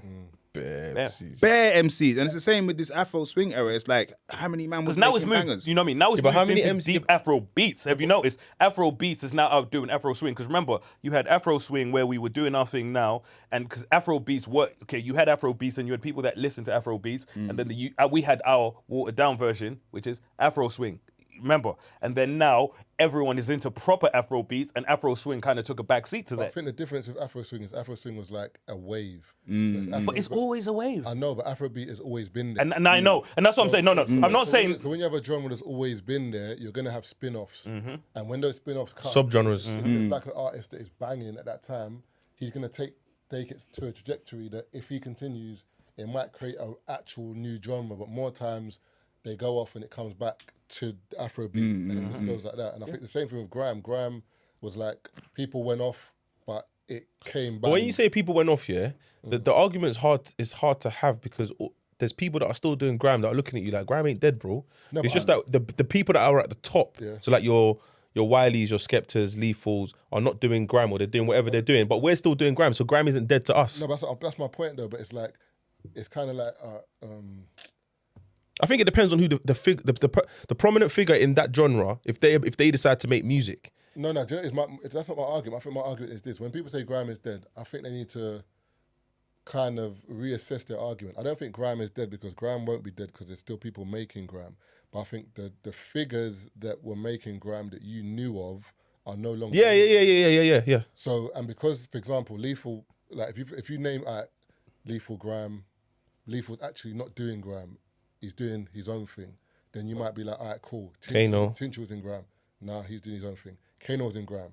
He's doing his own thing. Get doing his own thing. It's kind of like Skepta doing his own thing. Wiley, it's like all these men that you looked at to say you are Grime. Like you might actually embody Grime. You're not doing grime. And there's bare new youths that are like, yo, we're doing grime though. That's fine, but my thing is, I'm not listening to it for you. I'm not being rude. No. I'm not talking about us. I'm talking about that's them. what I'm So saying. when they hear the argument, grime is dead, or the labels are saying grime is dead, but there's bare new youths. Just because, and I think what it is, is back. I think it's a weird one. You lot, when you lot were doing it, you lot brought through the next Don. So you could say, okay, I'm Lethal, but here's Two-Face. Wiley could say, yo, I'm Wiley, but here's Dizzy. Do you know what I mean? So back then it was like there was the cosign, whereas now we don't have that. Maybe you might not listen to grime anymore, so it might not be your thing to be like, who's next up? I'll be honest, like the grime conversation is interesting. Firstly, it's definitely not dead. I think one of the main things as well is it's not trending, and with social media as well, if it's not in your face, like put it this way, like imagine we had a book of culture, right? And we open this book of culture, and the furthest I can go back to when I really started listening to like street music is probably Jungle. Yeah. Do you get what I'm saying? And And all them man there. You gotta remember, these man were the equivalent of what me, Wiley, Skepta, etc., was at the time, innit? And then it moved on, then it's gone into drum and bass, then it's gone into garage, then it's gone into grime, then it's gone in, there was a little dubstep era. Come back to grime, then I want to say funky house had a little era, boom, then someone will pop in grime, then it's gone, then gigs has arrived. I think when gigs arrived is when things really changed. I think that's when a lot of men who were doing grime but couldn't cut through, gigs came and talking the hardest, and I just saw grime just like, yeah, you man have got to chill for a bit. We had to sit back and watch this wave of Hollow Man take over, and he just birthed a bag of like rappers, and that was the wave. And I just feel like things just come in cycles, innit? You know what I'm saying? Jungle and drum and bass, and certain like MCs and producers. Like put it this way, I know like we're in this era that's very numbers led. It's like 1 million views in a one day, and I got 1 million followers. But what? A man like a Chase and Status, yeah. I don't know how many followers they got, but like in the social media world, maybe a driller might have more of a following, but when you step outside, is when you realize who your following is. Because them man doing festivals with like them man will do. Do you know what I'm saying? Them man will do Europe and everything. Alexandra Palace, 10,000 people. Easy like might maybe not have as much views as the new brother, but my man's doing maybe, I don't know, Islington Academy, but your views is crazy though. Do you get what I'm saying? So that's why I almost feel like this number era, you don't look too much into it. Because when you really step outside is when you really know your worth, innit? Who's coming out to really and I feel like, thing? Sorry to cut you. The main thing is you made me think about something. So you mentioned gigs and whatever. I used to go to college in South. And I used to live in East. I used to see the difference. Like all the East man were like MCs, academics, tracksuits, had a wave. The South man were more like So Solid, Living Legends, like Oxide Nucino, and then gigs, Blade. Yeah. It was mad. So like I would see the difference of like South man being like, nah man, I don't rate them. I don't. Yeah. And then East man being like, nah, Yeah. man, I don't rate that South There's man. a mad divide back then. Still, it was mad. South and East back then. It was. And you know what? I feel like. But it wasn't a beef. We didn't beef each other. It wasn't just a beef, but it was two different cultures. It was just like, I don't care what you're doing. Or we don't care what you're doing. because you know why it's important that you say that. Like we didn't rate each other's music, but then that's why I'm saying power was important though. Yeah. Because when Power came out, Power kind of like broke that divide, as in it was like, it's like it was undeniable. It was undeniable. It's like everyone we're raving now. Yeah. Whether you like grime or rap, you like Power. Yeah. Literally, that's why it's it is. one of them Remember, songs. for me, like I think I started more on UK rap than grime because it was easier for me to, you know, I mean, for my palette. Essentially, it was like it was easier for me to 2004, understand. there was no. Nah, there was gigs. No, gigs. Like you know what I mean. 2004 gigs were rapping. Like But you know, For me, when I caught it, that was just literally when you hear tapes like that. Was talking the hardest is 07, 08. No, but you know the thing is, but gigs. I remember, I can't remember who put me on to gigs. But You would have been rapping before, innit? No, gigs rapping before that. No, he was rapping. No, he was rapping before. When I heard talking the hardest is when. Okay, cool. No, when I heard when I gigs, came across him. was the first gigs I heard was there's a song called Champions League. I think Buck was on it. Oh yeah, Buck, his raps. Yeah, Oh Buck my was God. on it. Big Buck, you know. Buck gigs, and the song was cold. If I played the song, it's old. yeah. I think I heard it like maybe 05, Okay. 06. but not a lot. Of No, people you're did right. like You know, Gigs then. because remember, Gigs used to do these mixtapes back then. Yeah, Mike and Million and Big Ride And and them lot. he used to take different man's tunes as well and put them on there, back in the day, Yeah. So I remember Gigs bubbling then, and then remember it used to be SM1, and it was like Gunna D, Joe Grind. There was another Boost was there. There was another brother. But I don't think Boost was young then. I don't think Yeah, Boost yeah. was then. Dubs. There was Dubs. Dubs. There was another Fix brother. Dot'em. Ooh, yeah. Willie Road. Femfil was there. Like Who's a guy that their crew was hot. What's his name again? Kaiser. Kaiser. Their crew was cold, you know. Yeah, that was cold. It was cold. Like when they spun a tune, you were like, nah, the tune. And you know what? Their projects was brazy as well. It's like minimum 20 tracks. Yeah. They gave us content still. Yo. And I'm from 26 Northwest. O's, And there's 28 grams. Oh, what? Yeah, nah. like, what's the guy's name Their again? I catalogue tweeted is Jay. mad. I think that guy's name's Jay Mowell or something like that. 'Cause I tweeted Boost because Boost said he's singing on his new project. I said, what, you going to be singing like this, Don? Oh, that's 28 grams. 26 O's. Nah, them That man remix is cold. Listen. Nah, their man's work rate crazy. Crazy. Bro. Like, their man have got at least over 1,000 songs, fam. Bro, Man, like move like Gucci. Nah, it's When mad. Gucci would drop, you know, we got 17 mixtapes coming. I'm like, nigga, what? Nah, their man's thing is brazy, fam. And that's why, you know what, when I see like where Giggs is as well, because he got held up for a little while, bro. Yeah, they were. Remember they were fucking Bro, I so think long. Giggs' first tour was in 2017, bro. Proper, yeah. But XL stood with him though, man. I rate that. Did you have that similar? Yeah, I did. Oh, with Pow. No, just in Yeah, general. just no, I did because Pow initiated that Pow was banned, didn't it? No. band, but that made me banned.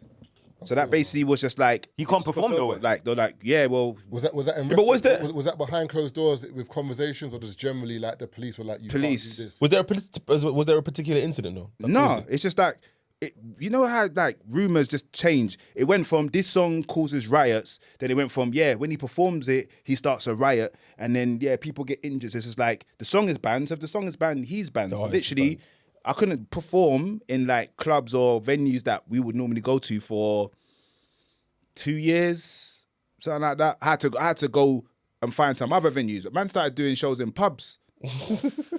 That's where man do. That's the venue. I had to go through that way. But the funny thing is, that is where the festival man do their thing. So see, we will go to like, I don't know, a Stratford Rex. Yeah. The pub's there, Stratford Rex. Yeah. So we'll go there. I will go there, do a show, and then I'm building up my name in that world, not even realizing like, like this is actually another scene that I'm actually in right now. And then next minute, I'm just getting festival bookings, and then things started opening up. I think I heard you in an interview talking about that, and you were saying, I don't know if that was what caused it, but you were like, you started to make tunes for festivals.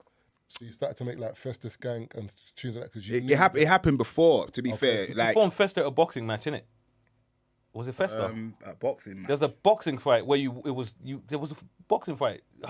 I know what you're talking about. I've done a couple, and bro, I'll be honest with you. Anyone listening to this, if you do a boxing thing, just mime the thing, bro. Don't do it live, bro. But the sound is mad. Do you know why that's true? Do you remember? Wait. Fam. Marv, remember we hosted the boxing thing and they wanted to fight? When Remember? I got on my Twitter, them boxing fans don't fuck up. Fucking hell, mate. You don't even know the lyrics to your own fucking song, mate. Skating all over the fucking. Who's this Bro, when I heard it back, fam, Bro, it's all over the place, fam. I literally, cause you know, it's the sound is not built for that. performance. The speakers are in the middle. So I'm there, I got my earpiece on, and I'm, bro, how mad is this, yeah? I done a Anthony Yard. This is so embarrassing, bro. Oh my God. Anthony Yard's like, Biz, I want you to come out and boom, perform, boom, boom, boom. I think it was I Win. That's a rhythm, though. I think it might have been I Win. So I've got my earpieces on, and I'm walking down the thing now. The music's playing in my ears, so I'm just spitting. But as I'm spitting, the bass, I could hear like a distortion in the arena. Like it's so loud, I could hear it through my earpieces. But I'm just ignoring it, so I can hear the tune. I'm just spitting. I get in the ring, I'm spitting. Then the music goes down on my ears. I say, okay, it's better time to stop. So I stop. Cool, I'm in the ring now. Boom, boom. Feeling like, yeah, I went down all right. Bro, I come off the ring, and my man said, bro, you know you was doing a cappella for like a minute, fam. No! Fam, they turned the beat off, bro. And I'm there just spitting. And you know what's mad? When I'm spitting in the ring, I can see Andy Yard like this. So I'm thinking, yeah, I'm going hard, fam. I'm like, yeah. Man said I was doing a cappella for a minute, bro. Oh. But but in my earpiece, the beat still playing.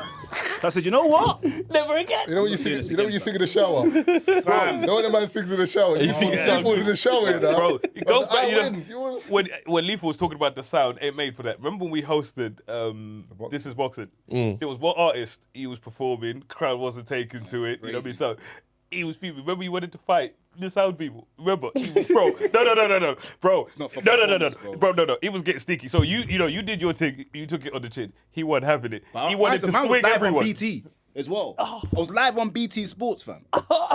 So when I went on my Twitter, bro, the boxing public was suing me for about a month. That's in a month. No lie.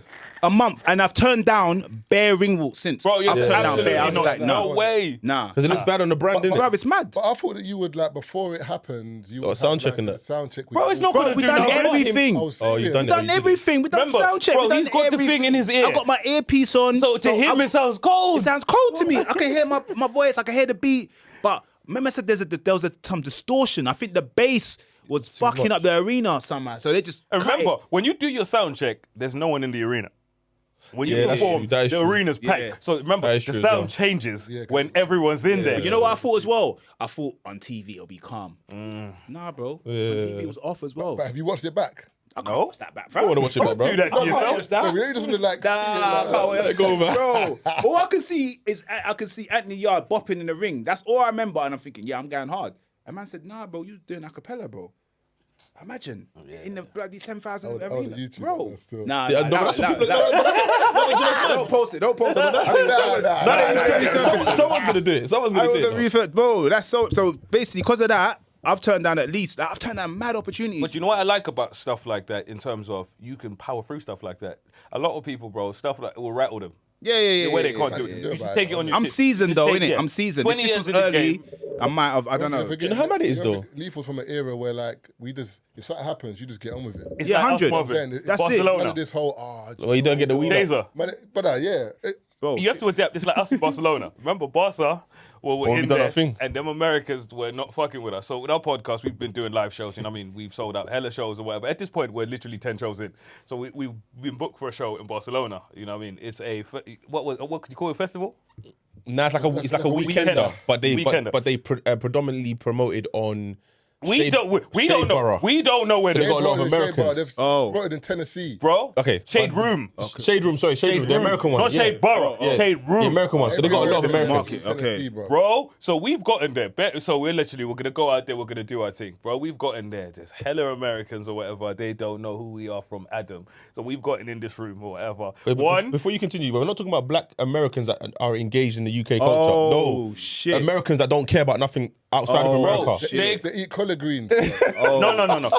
The other Americans No, literally. And eat remember, collard greens and yams. and what's worse is the venue we're in isn't Ribs even, and bro. that. The venue we're in isn't even geared for that. So everyone's eating, and they've got us talking while everyone's eating. It's mad. So that's even worse, Brother. Yeah. It was like a brunch. Yeah. But we're hosting. So what are you not talking about? brother. We tried to do like the podcast style. They looked at us like, who the fuck is that, But and why are they there? I don't know what happened. We looked at each But I had other. to get active. Bro, What did you say? Someone said something. All we started talking No, about eating ass, no. and them Americans got active. no, Americans Oh, go, shit. They're like, what, eat ass? This Oh shit. I had to get up. Remember? Yeah. I walk around, yeah. And dance. I had to get up and start walking around and engaging with them. Okay, yeah. But they're looking at man like, who the fuck are you? Bro, moment- I was up there thinking, woo. The moment the content went into sex, they were active. Yeah.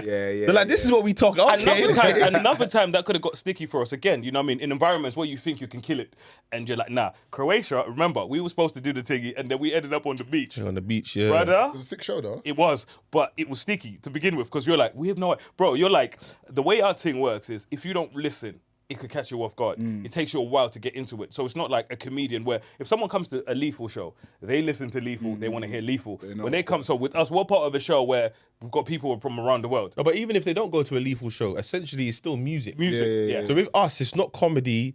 It's, And we don't have a set. Yeah, so our it's not set like, isn't oh, I heard this set. this is gonna become so it's gonna be funny. It's off like the cuff. off the cuff, freestyling. shit. So if you just come, you're just like, the fuck are What's these guys going on? talking Yeah, about? yeah, And then some people look at it as these are three normal dudes on stage. And Why why are you everyone here? no, but even when everyone else is engaging, They look someone at else will be you there like, like, why? why do you care about this guy kind of thing? Bro, it's like the girl too Marvin. funny, It's bro. like the girl Marvin Cook. So we did a show. Where was it? Sync. You can't do that today, you know. Bro, Sink, you know Sink, the girl with the big shoes. Venue in Shoreditch. Okay, So one Bro, girl, basically Marvin, one girl the one came you with said, a why are girl, you wearing, bro? She was wearing her and brethren's shoes. She listens to the pod, but she brought a brethren who doesn't know about podcasting, nothing. Okay. So we're on the stage talking. We've said we can give the mic to the crowd, whatever.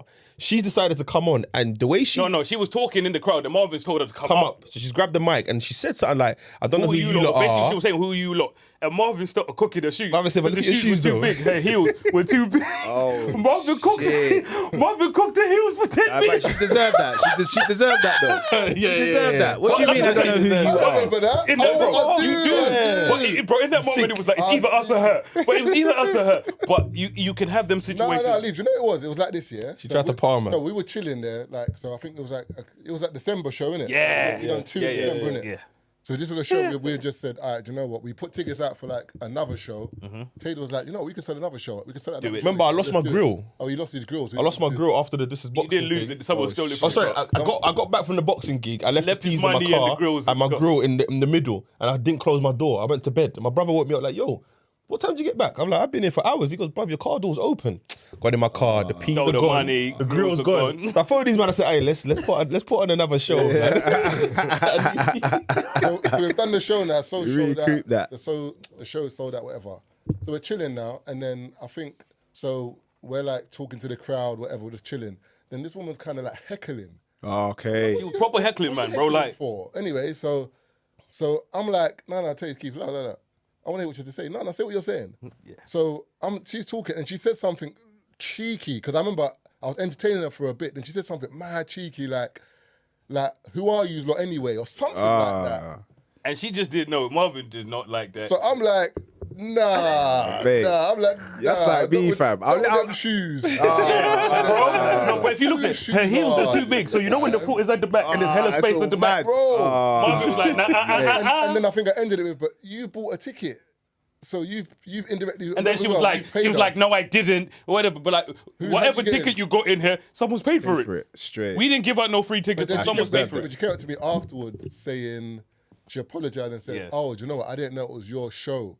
I thought you lot were just Part of- members of the public that came on the stage to talk for a moment. Nah, she's chatting. She shit. was proper, like, what? bro. She Nah, was you proper embarrassed her. trying to She go- had That's what it is. She had to double back, man. She had to, you know what I mean? But I want to double back because we were talking about Austin earlier, and you know what I mean, setting the scene. It was the same for us as well, because when we went to Spotify initially, so we've been with Spotify for the better part of nearly 4 years now, innit? 3-4 years? Yeah.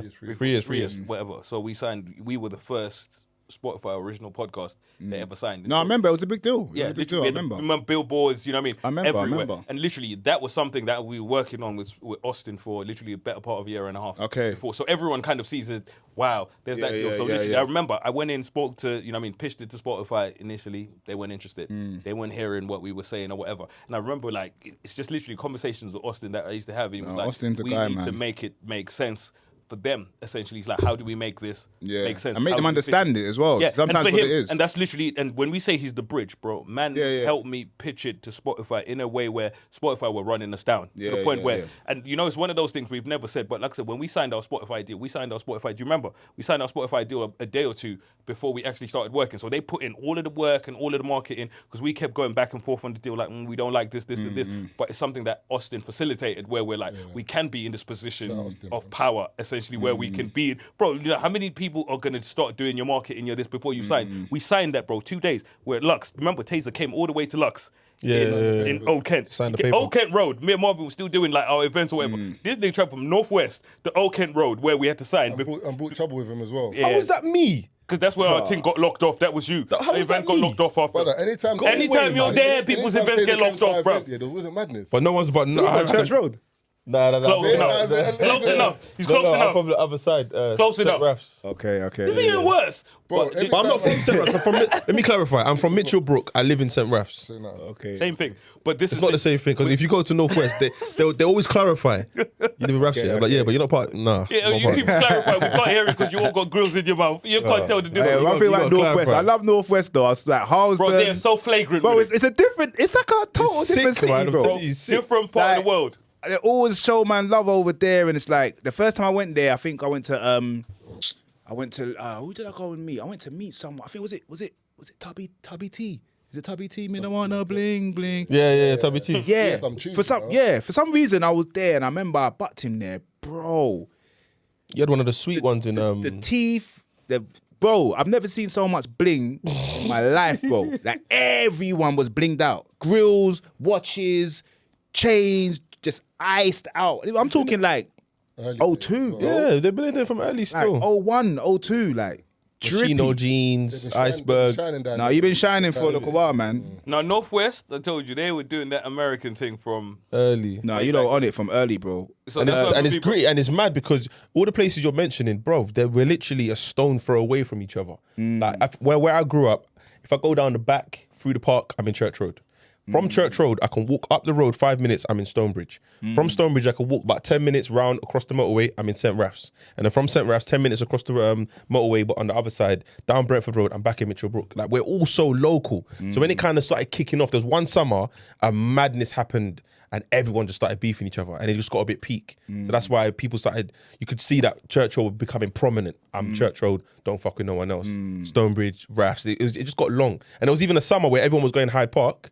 And remember, there was a summer where everyone was in Hyde Park. No matter who you were in Hyde Park that summer. Then one day, the RAF shoots came and just caused a madness. Now it's like, yeah, you can't go Hyde Park anymore.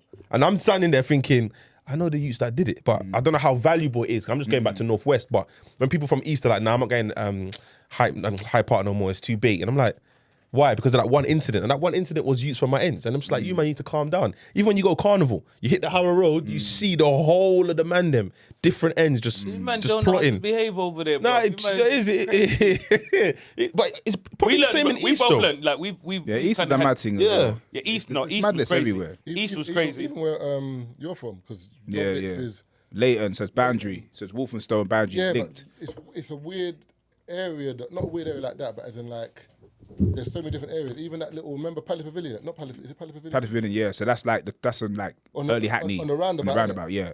So that was literally, that way is Leighton, Yeah. that way is Hackney, Yeah. that way is Stamford Bridge. It was like Yeah, on that yeah. roundabout, like if you go in the wrong day, you don't know who you're, Yeah. meeting, bro. It could be man My from aunt used to live in Tottenham, Leighton. man from East.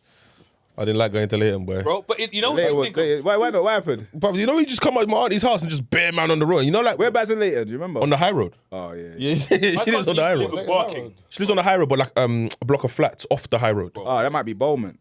My cousin He was lived in Bowman. Barking. Yeah, he was peak. I just- Yeah, like He's in the jungle. That's what I'm saying. I had to travel to Barking when I was younger. This is, I think I was maybe 17, 18. I had to travel from to Barking from Croydon. The first and last time.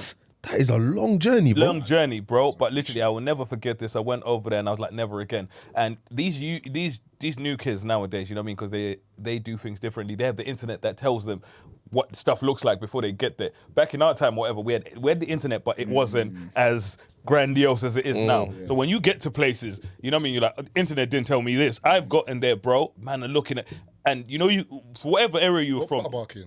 I don't remember that.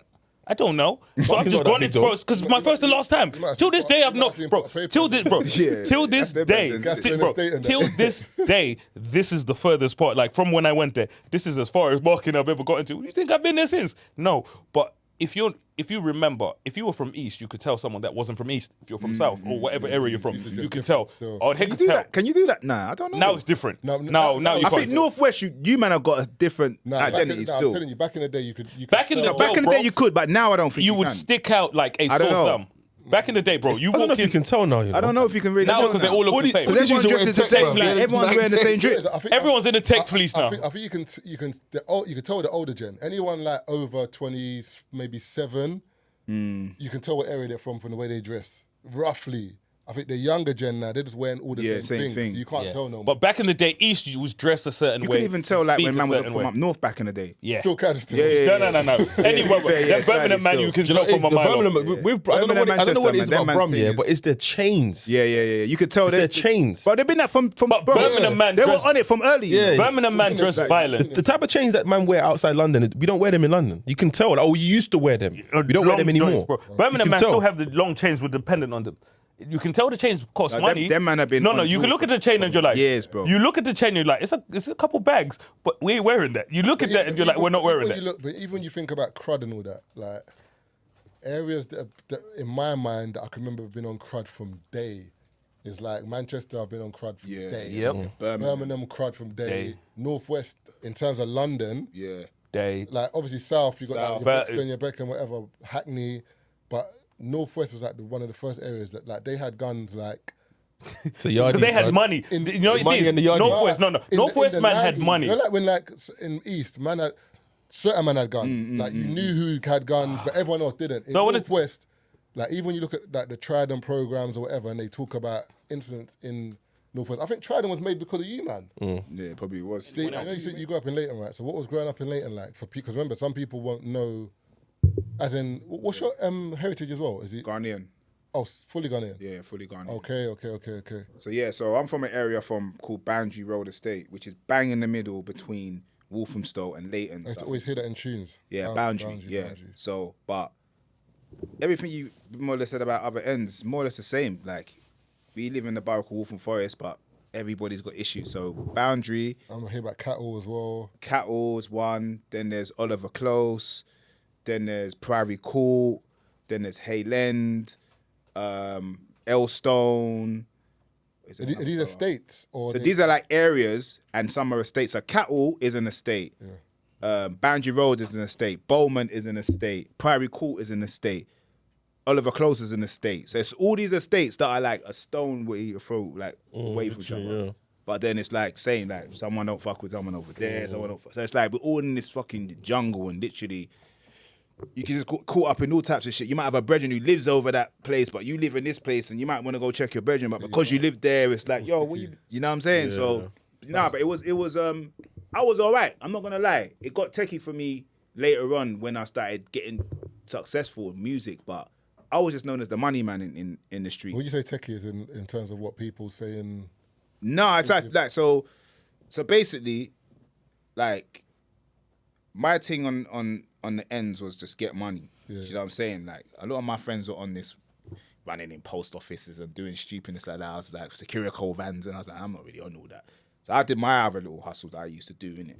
Then I know it's a bit corny, but music come and basically blessed me, bro, and took me out of that situation. But like you said, the bread weren't brazy, so I'm still in the ends, bro. Like I'm on big TV, top of the pops with more Fire Crew. Boom, then Pals happened. I'm all over the place, but then I'm like, at that point, when Pow came out, I was probably arguably the biggest MC in the country, and everyone knows where I live. Like he lives basically there. Do you get what I'm saying? So that was just causing a whole load of madness. Had to move differently. Had issues with certain man. You know, you get a couple man are just jealous and just hating on your thing. So had to move a bit. You know what I mean? Had to invest in things I didn't want to invest in, and have certain men around me that really I didn't even want them man to be put in that position. But the bread weren't there really for me to get out. It was, but it wasn't in. Like I wasn't comfortable to move. Cause my thing is, like, I say this thing all the time. Like if you can't afford it 3 times, you can't afford to buy one. And my thing was, I'm not moving out of this house until I've got 3 years mortgage payments up front. I know it probably sounds mad, but in my head, I know this music thing, it comes and it goes. So these times I'm thinking, yo, before I leave this place, I don't want to have to come back in it. This is going to lead to my next question. So nice segue. But to be honest, I do kind of miss the ends because it's home, innit? There's some good times there, you know what I mean? Had some cool memories. But yeah, towards the end of my time there, kind of lost a lot of friends due to like issues or death, and you know what I mean? So, but it's still like a good place that I'll always cherish. So you're not going to remember this, yeah? Sorry, one sec. Sorry. But growing up where you, sorry to cut you. But growing up where you grew up, would you say your parents had an influence because you being African, you know, like it's a bit different sometimes. It's like you can go out into the world and you can chill with the man and whatever, but you know that when you come home, what time are you home? Or you know you got that pressure at home. Like, do you think that was like? I lived in Walthamstow, Leighton, but my household was Kumasi, Ghana, bro. You know what? That's what I said that about Van as well. That was Nigeria, bro. No, his yard was mad. Literally, abusive. like the way you describe your crib was just hella abusive, bro. Man would get smacked with snooker cubes. My dad was on a hell of smoke, bro. Like food wise, like I don't know, like chips and nah, bro. That's when I used to have school dinners. Like it was rice and stew, jollof, plantain, fufu. But I'm saying, like, in terms of people being outside, in terms of like, because for me, for example, when I used to go out of my house, I could chill in So I went to school in Lewisham. Okay. And then my school was predominantly like a gang called like Ghetto Boys. Yeah, I know South, Ghetto Boys. Yeah, so a Lewisham. lot of Ghetto Boys went to my school, college, whatever. So there was always that allure of like chilling with the man them after school and then just getting up to badness. Yeah. But in my mind, I was like, I can do this for a bit, but I got to leave you, man, soon, or I'm going to get beat up, kind of thing. Whereas some of my brethren didn't have that. They were on a vibe of, they could be out until 11, no one's ringing their phone. Yeah, no. I had to be up at 9. 9 o'clock is my curfew still until 9 p.m. That's not even up for discussion. I want to say maybe 15, 16. 9 p.m. Is that early? But mine was like 6. Oh, is it? Yeah, bro. couldn't go outside. Bro, my curfew was you were blessed. my curfew was 9. My curfew was 9 p.m. till it was 18. I wish I had 9 p.m. Nah, but the man them, 18. bro, do you remember Roller City, Roller Express? The skating place? I remember one in South, though. Nah, this one used to be in Egmonton. It's called Roller Express. And they used to do a nighttime one where it was like a rave. It used to start at 9 and finish at 1. I could never go to it, bro. I was so pissed. Like, curfew's at 9, innit? There was one in Romford. What was the one in Romford called? No, that one still. Romford, that's far, bro. Nah, brother. There was a thing in Romford on a weekday, that everyone used to go to. What? A weekday as well? Hollywood. Hollywood. What? They used to do roller skating there? No, I'm just Oh, saying. yeah, club. Yeah. I know Hollywood. Yeah. Hollywood was banging, bro. Yeah, that was the place still. That was the place. But then if you weren't really allowed out, Ours was Dreams. No, couldn't I couldn't do that till I was like Morfire Lethal B. Yeah. I don't think I actually went to a rave until I was actually Lethal B. Yeah. College time. Bro, you don't mad, understand. bro. It was the same, Like, bro. Remember, you man, like you're African, like as in your African heritage, your parents, whatever. I was a freshie, bro. So they would treat me like I'm back home. So you get that treatment where you're back. My dad was looking at me like, don't act like these kids from around because you're not from around here. So the treatment I used to get, my dad would look at me like, don't you dare try that shit because you didn't even grow up here. So think about it. My dad, remember, he wasn't from here as well, like proper. So for him, I didn't grow up here, so he had nothing to kind of work from. So he's working from back from back home. then. Like I would never forget. village mentality. Bro, I had an AC done when I was in college, did an AC or whatever, flop, man took the piece. And my dad was like, we're going to his crib. And he's like, let's go to his yard. I know where man lives. But I told man, I'm not sure. I know the road. Bro, we drove past man's house 9 times. I've looked at the crib and I was like, absolutely not. Because I knew what it was going to be. You know what I'm saying? I know my dad, whatever. But the way he was steaming, bro, we drove past that house 9 times. I look at it. My parents, they tried to ship me, bro. Did you nearly get shipped? Bro, 6 times. No, bro, so your man was like, they're telling you they're shipping you where you've never. Bro, for me, I'm sending you back. Fear there. No, but I was getting. My one was, I used to get the threats all the time. Like, if you don't, you're going back. Nah, but with me, I think the time where it was peak for me, it was too late. So I think if I had misbehaved in year 7, year 8, cool, they probably would have done it. I think I did it year 10 summer. I'm going into year 11. Do you know what happened with you, Tazer? All your parents did was they bluffed. So for a lot of people, and I always say to parents, I said bluff. I don't know about that. I ran away from it. I don't know if Tazer Dad's a bluffer. No. When I say he's a bluffers, literally, no. When I say I don't think that nigga's a bluffer. And when I say he's a bluffer, so Tazer knows his dad is about action. So if he says he's going to send man back and he doesn't, Tazer knows he's not doing it. Let me tell you what. My mum's saying that, that you could potentially go back. My dad For me, bro, it was different. So for me, me, when I was getting threatened and we getting sent back home, so for me, it was like, I've been there. I've been living it. I don't want to go. You know what it was where it's that mental month and then you're like, raw, I'm in this new world. This shit here is nice. So when they're saying, I'm sending man back, I'm thinking, and it's frustrating as well because when you're at school, and your brethren, and it's typically the Caribbean ones, they're trying to draw you into badness and you're looking at them like, bro, I can't do it. They're like, oh, stop being silly, man. I'm like, you don't understand what I'm going to have to go home and get. Literally. Like, You're man, me for a couple of years. Bro. When I say, you're I'm 21. When I say, yo, Tazer, light the fire, just dash it in the corridor. I'm like, bro, do you know what I'm going to get when I don't even care about the getting suspended or detention at my school. Parents, fam. I don't even care about that. Fam, when the teachers used to say, I'm gonna call home. Oh, bro, it is one. Worst feeling in the world. One time, my science teacher called me. Like, I had an idiot science teacher. I actually like science, but because of him, I didn't really get into it, bro. So we used to just mess around, bro. And he was like, he looked at me one day and he was like nodding his head at me, and I was thinking, what's he talking about? Anyway, boom, bro. He rang my house. Luckily, I was home, fam. I've answered the phone. He's like, yes, can I speak to... And I could clock the voice, it was him. Bro, the way this guy was going in. He's like, oh, can I speak to blah, blah's father? I was like, yeah, speaking. He's like, yes. Bro, man was saying, he disrupts the class. Yes, like, he doesn't pay any attention. All the other guys can't learn. And he was making noise. Like, bro, if my dad heard this call, blood, I was just thinking, oh my God. We might not have got power, boy.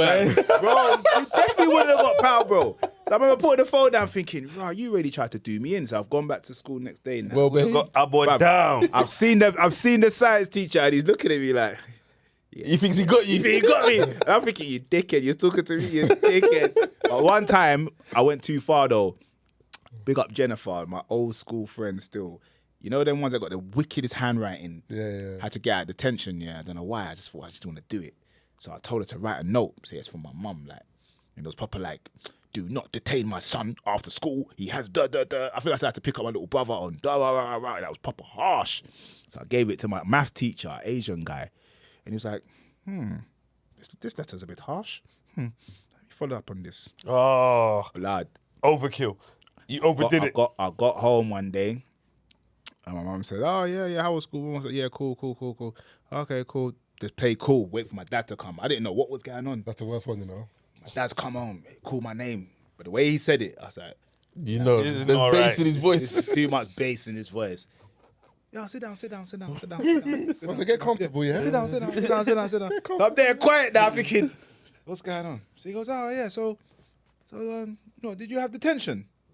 And I was like, I knew straight away. I was like, yeah, but I had to write a note because I think I said I had football or something. He's like, oh, okay. So who did you sign that wrote the letter? Mum. Bang! Bang! Bro, I've never got so much slaps in my life, blood. Next day, little did I know, he's spoken to the head of year. Yeah. So the teacher's taken it to the head of year and said, can you follow up? So we've gone to the head of year now. He said, yeah, I'm going to your school tomorrow. My head of year was a Jamaican guy. He was a cool brother still. And he tried his best in the meeting, but he had to just give it to them. Because I was the guy, I was a bit loud, like the cool kid. Do you know what I'm saying? Got into the meeting now. My dad's just there. And he just basically just said, yeah, man, like, he's a good guy, but you know, like, you know what I used to do in school? I used to do this all the time, but I used to just do this. Every class. Bro, put me around the table. That was it. You remember the thing? You always had that brother in your class. Yeah. Bro, that was me. My brother used to always do Busta Rhymes. Bro. That's what my eyes can see. That boom, boom, boom, boom. All the time, it'd be Yinka in the back, like Yinka Lawe, man. So it was just like he disrupts the class. He needs to stop drumming. And then what killed it for me is what got me out of that situation. So we've gone back home now. My mum like, why are you disrupting the class? And I said one bad line, and then it was silent. He said, why are you doing this? I said, Dad, I got it from you, drumming on the steering wheel in the car. My mum looked at my dad and just said, boy, I can't argue with that. Yeah, got you there. My dad on the steering wheel. See, that's why you're lucky, Yo. bro. My dad, he's ignorant because my dad will sit there. Nah, he couldn't get out of that one. That one, it was like a bomb. Like, you know, there was silence shut after up. I said that. And I'm a youth man saying that. Bro, I said, Dad, I got it from you. Shut Bro, up, this my steering wheel dad, is I my will own never wheel. forget, bro. I'll never forget. I had an argument with my dad. Shut So up. me and my dad were arguing about something that I did or whatever, and so on and so on. And by the end of the argument, we've ascertained that it's not me, it's him. And I said, it's my house. Yeah, my dad will never admit it to. He's never admitted fault. Never, bro. My Yeah, dad, same. My bro. dad never My admitted said, fault. my Never, dad said, ever. it's my house, and you do what I say. Bro, I sat there and I was like, "There's no winning here," because I was like, "You've been shouting at me Brother, for if 45 you're in his minutes, house, accusing me of There's something I but didn't it's do." his house. It's his house. There's He's no paying the winning, bills. brother. Marvin, man shouted at me for Brother, 45 minutes. it's his house. shouting, brother. It's- Bro, you were shouting. If I hear that. if I own a business and something goes down, it's my business. No, that's bro. I'll up. never forget the funniest situation that's ever happened between me and my dad. I'll never forget one time we were arguing or like, you know, when the argument is just full blown and you know you're at that age. That's now, mad. when You have an argument with your dad, bro. Huh? No. Wait. No. When I say no. Argument. No. No, when he says it, yeah, I'm I 19. just sit there, I'm I'm 19. like, No. I'm 19, 20 at this Doesn't point. matter. No. I'll tell you like. I couldn't even I've argue with my Bro, dad. argue what? No. I've had enough, bro. Literally, like, I've had enough because my dad was just really ignorant. You know, one of those ones where you're like, Keith, it's all you not- can do is Nah, with That's my it, dad, bro. bro. You gotta hold it. That's- You know hold me, it. bro. I snapped. We started arguing, and do you know when I knew this was just wild? We argued so much, this nigga started crying from anger. Then I started crying, and Mom was like, bro, was like, this shit is weird, bro. We started bawling like from anger. You know when you look at, but at that time I was like, and that's when my dad, that's when my dad, that's the day my dad realized that we were very similar. Because I looked at my dad and you know me, I'm ignorant, and I looked at my dad like, you did this. I could have been a different person, but because of how ignorant you are, I am the same person. I hit a level in life where I'm like, if I don't like something, I'm not giving in. And my dad, that was the first time he realized that I can't contend with this, and I created this. I feel like old school African dads are very similar still. Yeah, It's like, they're the same. they've just got this mentality, and it's like, person. it's that or nothing. But you have to earn the right to be able to say you're taking the piss. And with my dad, we had to work. I had to be successful in life. Yeah, 100. I could literally have that conversation. I didn't know. I lived with my dad up until 21. I didn't know my dad until maybe when I was 23. Because up until that point, he was more just like a tough love. But he's the police in your crib. Basically, like authority. He used to say to me, you can't get too close to your kids. You got to curb them. You got to curb them. I didn't understand what that meant. Because they were raised like that. You got to curb them. Yeah, that's what they were raised like. But then I remember telling him, like, I remember asking him when I was like about 23, and I was like, Dad, like why was you like that with me? And to be fair, like, I kind of see it was a bit of a blessing in disguise because of me thinking of the consequences for my dad. You acted right. Certain times when the man is saying they're going to do a lick, I'll be like, nah, car. I don't even care if I get nicked, car. If my man finds out, bro, it's a different thing. So he installed that fear into me where I didn't go too far, but there was a couple of times like I'll get nicked for something stupid, and then 4 o'clock in the morning, like, yo, there's blah blah blah, live here, and it's like it's started getting mad, but. Sometimes it was just too much, and I'd be like, Dad, like, why would you like that? And then he was just basically saying, like, the reason he did that because the guys I was rolling with, he can see that. Yeah. And to be fair, most of them were going in jail. They were doing all kinds of nonsense. Our parents were right. He was right. I hated it. I thought, like, what the fuck? He like, just let me live. But he was right. That discipline that he was giving me, that tough love, definitely kept me out of jail. Paid off, yeah. Look at bro. Sorry to cut you off. All 4 of us, we all have similar upbringings. Similar mums, similar dads from where they come to. They behaved a certain way. And look at when I say look at where we are, not even in terms of success, money, anything, in terms of the kind of people we are. In terms of you look at the type of people we are, bro. There's certain things man would never do. There's certain things man would never be around or whatever. And so on. To pause you, I was speaking to someone the other day, a man said, like, they swear in front of their parents. That is mad. And that rattles me. Impossible. Same. But think about it. Because we went. Bro. I couldn't. I was like, Impossible. But some people call their mums by their first name. Yeah. But if you look at the way we were raised, and for me, I say like. But the once I told my mum, what do you mean by that? She lost her mind. Yeah, because are you calling me mad? Bro, my mom. I said, what do you mean by my mom? What do you mean? Like, it's a question. I never could be like this, bro. I tried to grill my mom, and my mom said, "Are you trying to intimidate me?" Bro, she's like, she's like, why did you say that? Are you trying to intimidate? No, I was just asking. Bro, the way they switch it is but we are better people for it. Yeah, no, today. 100%. I tell people the way I address people in day-to-day life. You know what I mean? The way I talk to people that work for me, people I work with, people that I work for. Is very different simply because of the way my parents showed me, the way, you know what I mean, that level of respect and so on. And people, we sleep on it. Back in the day, our parents used to be vexed and mad, and sometimes you're like, bro, you're moving mad. But think about it. All our parents have come back from home or whatever. Your dad's come back from home where he had mad respect. And now he's coming to work and he's got 22-year-olds calling him by his first name and disrespecting him at a job that he's overqualified for. So when he's coming home, he's vexed. And, and even the racism that, remember. And he's experienced, racism. You know what I mean? Like, we're thinking about what we experienced. Remember, we're born here. We ain't got no accent. Yeah, true. I talk like if you hear me, I'm from East, yeah? I have an accent. Imagine your dad like talking like an African man, looking like an African man. The white brothers here. And back then they used to violate, you know what I mean? I remember as well, your parents knew as well that they couldn't act up because there's a possibility that they get sent back home. So they had to kind of tolerate. So the only people that could stick it on were us when we get home. Not even that, bro. I'm coming home to release, and he's coming home and you're fucking around, Marvin, talking about you want to be a rapper, talking about you want to be a podcast after I've done 80 hours at work. It's not even not sticking on you. It's looking at you thinking, listen. Like, are you sure you're gonna survive out here? No, it's not even that. It's like, I want you to be better than me. Yeah. Please just behave. Yeah. That's 100%. But they used to always say that to me, like, please just behave, opportunities. Like, this opportunity, you don't understand. You're just wasting your life. If I had this opportunity, as he used to always say to me, but I couldn't fully understand it because I was born in it. You know what I'm saying? I was born in it, and it just felt like. But he's from like a village part of Kumasi, so he lost his dad when I think he was like 2. So he didn't really have a father figure, probably his uncles or his older brothers. And my dad's old school. My dad's probably like 70. So imagine 70 years ago what it was like living in Africa and your upbringing and having that mindset. That I feel like the first 15, 16 years is very important to your life because it's going to channel how you see and how you deal with things. You know what I'm saying? Yeah. And I can see the way my dad was dealing with me is basically how he was getting dealt with. But in the long run, like I said, at the time I hated it, but it definitely made me a better person. Do you get what I'm saying? The question I was going to ask here is, obviously, I've seen Lethal around from day because I used to roll with Napa. Yeah. So I was going to, when you were speaking about where you grew up and stuff like that. Big up Napa. Yeah, big up Napa, man.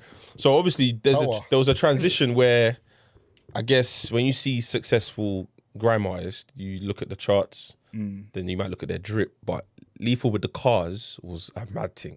Yeah, that's my thing. Till this day, though. That's what I'm saying. But back then, it was like, what was the first one? What was the second one? What was the third one? I give it to Lethal. It's always been fresh, though. I mean, cars, that's been my thing. Like, I can imagine. One thing with me is like I like my trainers, I like my clothes, you know, I like a watch.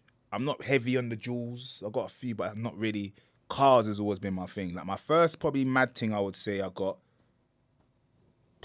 mad thing. I would say R8 in. I remember the R8. Yeah, I remember. That was crazy. 08.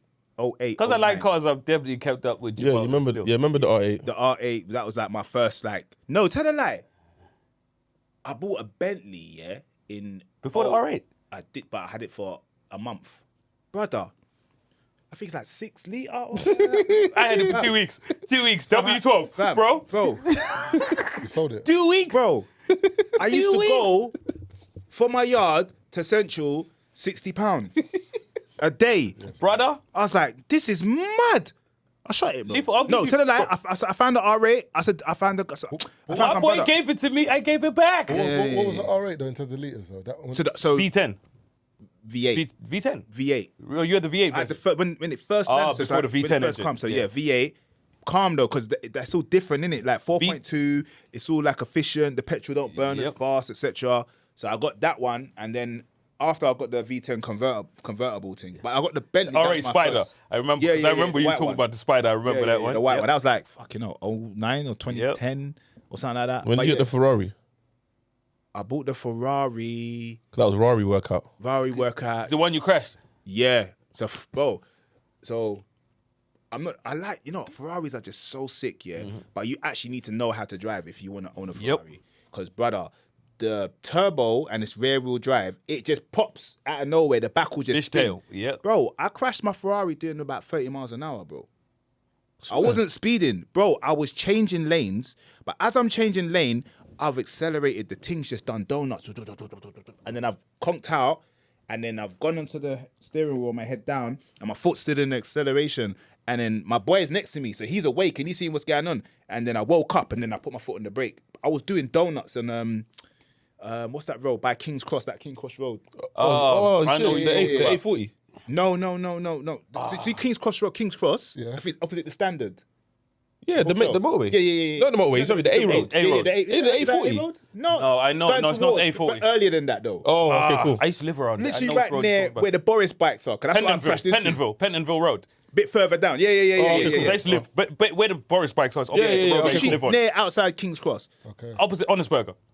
I don't even know. There's Honest Burger right opposite. Yeah, I know where you. Yeah. So I used to live on that road. So basically, what was I going? So yeah, so the Ferraris, anyone that wants to get a Ferrari, I would suggest that you do a test because after that crash, like an idiot, it got writ off and I just got another one straight away. But I went to a track and I sat down with a brother and basically, I just wanted to learn how to drive it, bro, because it's not a normal car, bro. Like you can literally just be driving like this, straight, doing 30 miles an hour and the back will just go. And if you're like panicking, bro, you might be like, you're written off, bro. It's literally that. And it's a big write-off. I was going to say, just to round up, like, do you do judo or what? Cause judo? Judo, so one sec, because I see one time at one festival, man was wearing like a... Oh, I was doing my outfit. Man was doing That kicks. what kind of hamstrings man got over there? You know what it is? I don't know where I was. I was somewhere in Europe here doing a show, and the way power was going off, I just started kicking, bruv.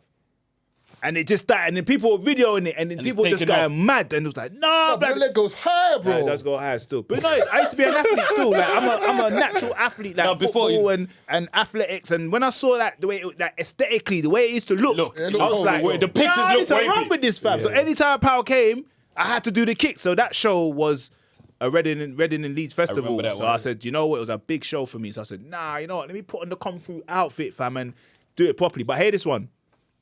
If you watch the video, I literally dropped. If you watch it, like, obviously, because I was like almost waiting for the moment, innit? I've got the suit on. It's power time. Because when that foot goes up, the back foot slides. Bro, I done a little trick, but I styled it, but I literally dropped on my face, fam. What was the video that I was trying to message you? There's a video you posted, yeah? And you were talking about, I don't know what you were out for, but you were ordering shots. I know which one. 80 quid. 80 quid shots. 42. 42. I was at Chris Eubank's surprise birthday party. Hey, that video is too funny. He's taking me to Tramp. Is it Tramp? Tramp. Yep. Yeah, we're in Tramp now. There's a big surprise in that. So he didn't know it was happening. He come in, hey, happy birthday. So the organizer or whoever, his manager, done the table seating. So we're sitting with all these random people. Toasted. So I'm sitting on the table now, and I'm sitting with one of the Matchroom guys, Eddie Hearn's guy, Frank Smith. He's the CEO of Matchroom. He's there. He's with his wife. A few other people are there. I'm with a couple of my people. So we're just bubbling, like just talking, obviously. And we kept saying, skink gang. He's like, what does skink gang mean? I was like, yeah, man, if you can't afford it 3 times, you can't afford to buy one. They're like, oh, I like that. So that's that you got. And he said, yeah, like, that's what we say. Like, even though you're rich, you think poor. Yeah. I was like, yeah, basically that. Like, yeah, but we call it skink gang. He's like, oh, yeah, cool. So we're just having a vibe. So shots are come now. I was like, yo, hey, let's order another 10 shots, man. It's on me, like. It's like, yeah, what was that I just drank? Yeah, another 10. And the guy is like, yeah, you sure? I'm like, yeah, 10, man, 10. Bro, I've got up to go toilet. The guys ran after me. Excuse me. Yes.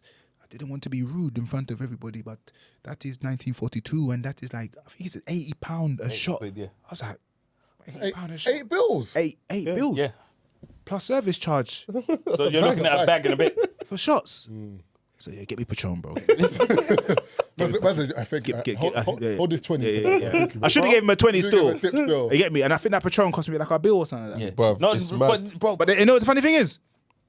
I didn't tell them I changed it. So they're just backing it like, oh, yeah, it was great. That's the thing about tequila. You don't even know what it is. We say it, bro. We say it all the time. Okay, I'm gonna admit it. That's a cook. Bro, Better cook the tequila at home. this is the first time I'm gonna admit this on wax. I've been cooking my tequila at home time. You know what I mean? I've got the 1942 bottles that I rinse out, you know what I mean? And I've been cooking. No. I know the formula. I'm not even gonna tell people the formula, but I know the formula, you know what I mean? This tequila to that tequila creates a 1942 like taste. Yeah, let me just say, bro, on my mother's That's got life, a ringer, you know. ain't Girls bro. are so- No. Smooth. Yeah, bro. No. Lethal. I've been doing this for at least 5 years. Not one woman has complained. They don't know the and that's difference. why. So I said to myself, it's one of two Tequila, bro. things. You know what I mean? It's either I'm that good or you've never had No this one shit knows the before. difference. No, there's the difference. If it's Sierra, Tequila is tequila. no. If it's Sierra, No, and Sierra, then, you know. the tequila, Casa Azul is different. Yeah. Casa Azul is And there's different. Oh, but there's another one that one girl showed me in Mexico. It's Don Julio, 1942, but it's the 70. No, it's the tiny bottle. Yeah, it's the 70th anniversary version. That, The bottle. that tiny bottle.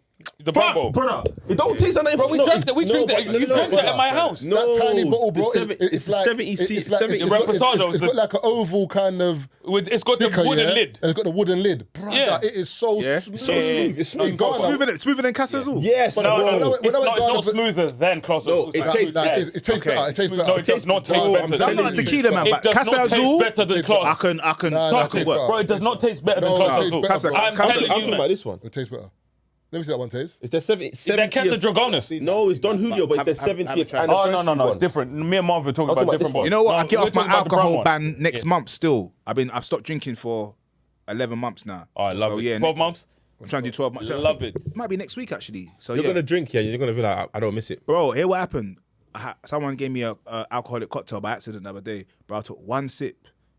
My head was dizzy. Bro. Yeah. You're not used to it no more. You're not used to it. Yeah. The next morning I vomited, bro. Yeah, because your body's just not. My body's primed to just it. been clean for like. I don't think you'll. When you come off your ban, Yeah, I'm You're gonna have a probably gonna toast to it. drink, and you're gonna be like, nah, I'm not even a fan of drinking. As I'm like, I don't really like drinking no more. Yeah, I'm not really. but the I don't thing need is- it. But the thing, because when I drink, in my mind, I used to get drink to get burst. As in, like when I go, Yeah. out, I'm getting burst. I'm Yeah, getting wasted. yeah. As I'm getting older, it's like this feeling like, what is the point of this? Because I can have fun without drinking. Yeah, Yeah, yeah. 100. So because I can have fun without drinking, I don't need to drink. And also, I don't like the fact that when you drink, you don't know, you're What's not as going on? sharp Yeah. as Yeah. how you are. And even the way life is right now, the way people are going on when you go out. You need to be sharp. Yeah, you need to be sharp. To know what's going on. You need to But see, I definitely think it's different. So for me, because I'm in kind of hospitality, so literally I spend a big chunk of my days now tasting wines, this, that. Like, because it's what I do for a living, like, it's literally like, bro, I can't. Yeah, like, yeah, that's there's your times job, where innit? I'll go out. Don't mind, Keith, man. You don't have to, man. No. You know that wine tasting, yeah? You can go. Just sit. Yeah. No. out. So, You- bro, you- I'm from a you're black drinking, home. you're We drinking don't it. waste nothing. Exactly, Johan, see? so no. Trust me. My project manager Johan, he's a sommelier. We go out. He'll drink, spit, meat. We're not wasting what? My fam, bro. Think about it. Imagine, That's bro. an African thing. No. We don't Take waste it. No. My mum's one of them ones that if I don't eat all the food, She's and I leave looking a at you yam. like- Oh, you don't want a yam? No, you man, take this in, bro. Big plate. When I'm alcohol tasting, so Johan looks at it as an alcohol tasting, right? I look at it as like it's free liquor. Like, bro, no. It sounds crazy, but you man, like, Trust me, bro. For him, it's tasting. For me, it's free liquor. But when he spits it out, I'm looking at man like you are bugging. You know what I mean? For me, I look at him like you are tasting. I'm drinking, bro. Literally, I will never forget. I think Tazer, you watch my stories all the time. It was daytime and I was drinking. It was during the day. We're in the restaurant or whatever, and this guy, like, literally, bro, man's brought out like 52 different liquors, got them spread out on the table, bro. And I'm thinking, you think I'm It's smoking? lunchtime as well, you know. Bro, no, lunchtime was 11 a.m. But literally, because we're picking all of the liquors for the restaurant or whatever, bro, I'm drinking every single one of them bitches. Are you out of Oh, your mind? madman, bro. Don't mind. Bro, but it's literally one sip every You time. are you're one of the you're one of the hey guys in the club. Hell innit? You're yes, I'm definitely one in of the hey there. boys. Tazer will tell you I'm in You're there. the hey But for me, boys. no, one sec. For me, but the one conversation I wanted to have with Lethal, because I think that is the most important conversation, is business. Yeah, You know what I mean? Because that's the, you know what I mean? You know what I mean? I love my business, and I feel like that's one of the things that's kind of that sets you apart from a lot of people in terms of your business head is solid. Yeah, no, You know I what I mean? appreciate that. So- But you know what? I'm gonna- That's a bit. That's Bro, Yeah. no. Leave it. No. leave it still. I said, That's a wild still. I still. said your business. No. I said your business. Me and Mark looked at each other like, Bro, I said your business. I caught it late. I was like, yeah, I appreciate No, it. you didn't even catch it. That man there. No, Fuck you with your I head. caught it at the end. he's the guest, isn't he? He's not gonna say I that. said your business head is fuck off. You man are genius. I'm still Fuck saying it. off. Your business head is solid. Yeah, and I thought, you know, I'm gonna ignore it. But I looked at Taze, yeah. I said your business head Taze is looked solid. at me. How was that a bad I said, thing? Say your business acumen or something, bro. No, fuck off. Okay, your business acumen. Your approach to business. No. Okay, wait. Let me But there are rephrase it. people that's giving business heads still. Yes, like I said, okay, your business acumen. Yeah, you know what I yeah, mean? yeah, But that's, yeah. I think that's one of the things that I've respected about you. You know what I mean? Music is wavy. You know what I mean? Drippy guy, the cars. I think the cars is for me is A1 because I love cars. But the business side of things, it's one of the things you've gotten. You know what I mean? So right. And Even I in think Ghana, more, I know you did more in recent, Ghana. Yeah, So no, the properties, definitely. I think that's one of the things I wanted to touch on. So I looked at your developments that you've been working on Yeah. in Ghana. So literally, when you look at, you know what I mean, the music and then the business, you know what I mean, like, for all of the other artists that are out there, how important would you say the business aspect thing has been for you? And even you've changed as well. Remember, you Yeah. started with like, I can't say you started. I don't know when you started, but I remember Dench, Yeah, t-shirts, the fragrance. Yeah, Do you know what I'm saying? Like, it's like, yeah. it's- Now Do you know what- do you know you're what- working on development. Do you know what it is? It's that grime DIY mentality, bro. It's this was my business school. Yeah. Like, to even get this is a process. Like, if you give this to someone and say, okay, you need to go and make one of these, bro, you have to go and find out where you got to get it from. Then you got to find out how much it's going to cost, the process, the demand for it. Like, people say, did you go to business school? No. Like, just being in grime and grinding and having to just be DIY is always just gave me that acumen naturally. And I've always had that attitude of, if you don't do it yourself, who's gonna do it for you? Nobody. Do you understand Like what I'm our saying? parents. Exactly. And again, there may be the upbringing as well, the tough love upbringing. But in terms of just the business side of me, I've always kind of just felt like So let me start from the beginning. When I was in Morfire Crew, right? I remember we got signed to this label, Universal, and we used to walk into this office, and I used to see all these different people in the office, and I was like, "What are all these people?" So I used to ask them, like, "What do you do?" They're like, "Oh yeah, I'm your TV You person." said that like it was you were signed to Universal back then. Do you know Yeah, how crazy that is? Yeah, Man yeah, said it was mad. this label, that was a crazy thing To be back fair, then. it was a subsidiary. It was Goldbeat via Polydor. So, but it was basically Universal. But But it's still a big thing back then. As well, it's blue. Yeah. I mean, The FL. Yeah. Oh yeah. Old school still. So cut long story short, I'm always like inquisitive into terms of if I'm involved in something, I need to know what's actually what's going on. Do you know what I'm saying? So that whole Morfire process for me was after it kind of fizzled out, I had to figure out how I can get myself back up. And then that's when I just started brainstorming and saying, okay, cool. When I was with Morfire Crew, there used to be a marketing team and there used to be a radio person. So I was just almost trying to create my label, but I was the label. And I was just doing everything that was supposed to be done for myself. And then Pow happened. So I was like, rah, this is working. So my mindset has always been, if I don't know how to do it, I'm going to figure it out. And that's just grown and grown. And then the properties, that started from 2000 and I want to say 3 when I bought a property in England, like in Stratford. Them days there, you didn't have to have a deposit. You could have You 100%. can get 100% mortgages and that. So one of my brothers bust me on that. And then I started seeing what was happening and the thing will rise up, I'll shot it, I'll get P. I'll be like, rah. I started buying more bits, and I just started seeing like, rah, this is actually a good business. Yeah, like, income do you know what I'm stream, saying? Income stream. Do you know what I'm saying? And I'm making equity. People like will live there, pay the mortgage off for me. When I said it, the yard's gone up. And it's just been a process, man. And anytime I see an opportunity, I always look into it. And sometimes, if the project or the opportunity don't scare me, I don't want to do it. And that probably sounds silly. But like even with this Ghana project was a risk really. Like I invested, and you know in those kind of places in Africa, you could put your money down and something, and then the thing's gone. Gone, man. They send you pictures. You go Yeah, there. do you know what I mean? There's nothing on the land. Do you know what I'm saying? I know bare stories that even my family, like, I've bought land and they've left it and they've gone back and someone's bought a yacht, built a house on it. And it's all, do you know what I'm saying? Like, there's mad stories that go on like that. So, but this project in particular, I think I was a lot more comfortable because my cousin, who lives in Ghana, is a real estate agent, and basically she's the one that even presented this opportunity to me. And because I knew I had her there and she's solid, I knew that she'll oversee everything, you know what I'm saying? And it was a risk, but the way I saw Ghana's moving over the last few years, it just made me say, nah, Biz. And you know what?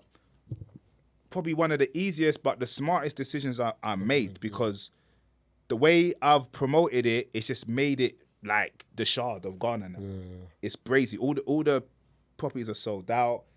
Like, I've reserved some for myself, and the team are like, we've got people that want to pay you 3 years up front to rent one of yours for 3 years.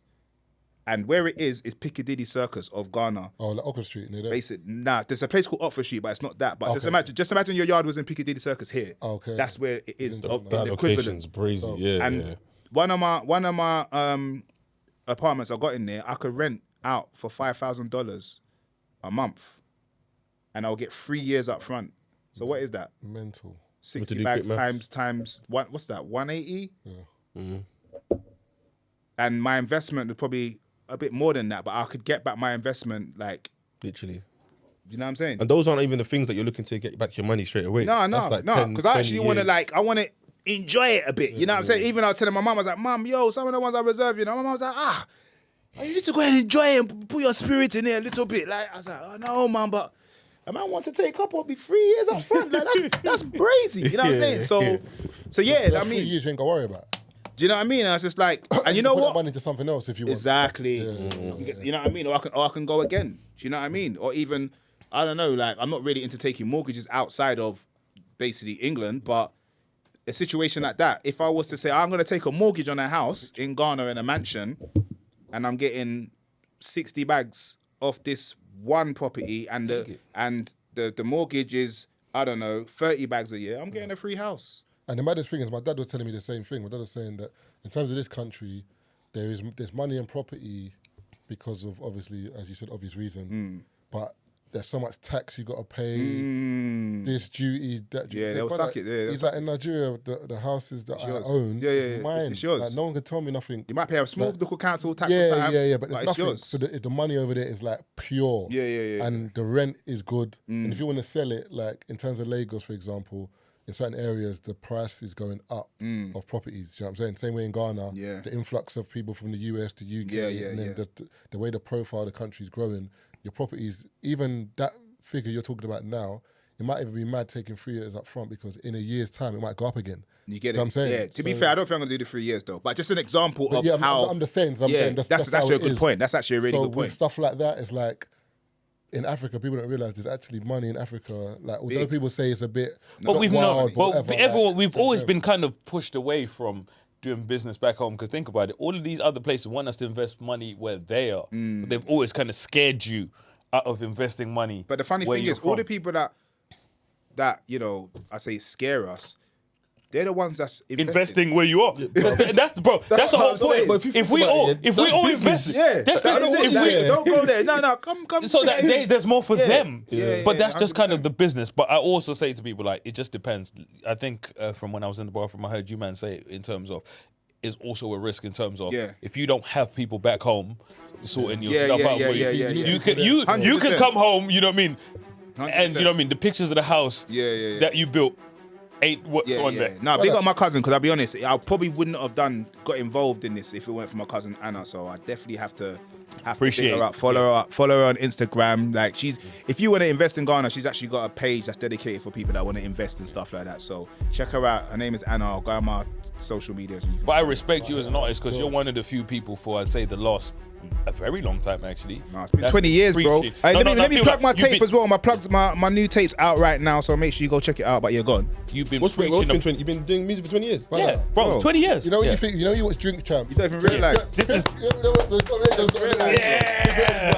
Let's get a round of applause for that, man. 20 years, man. You know. No, literally.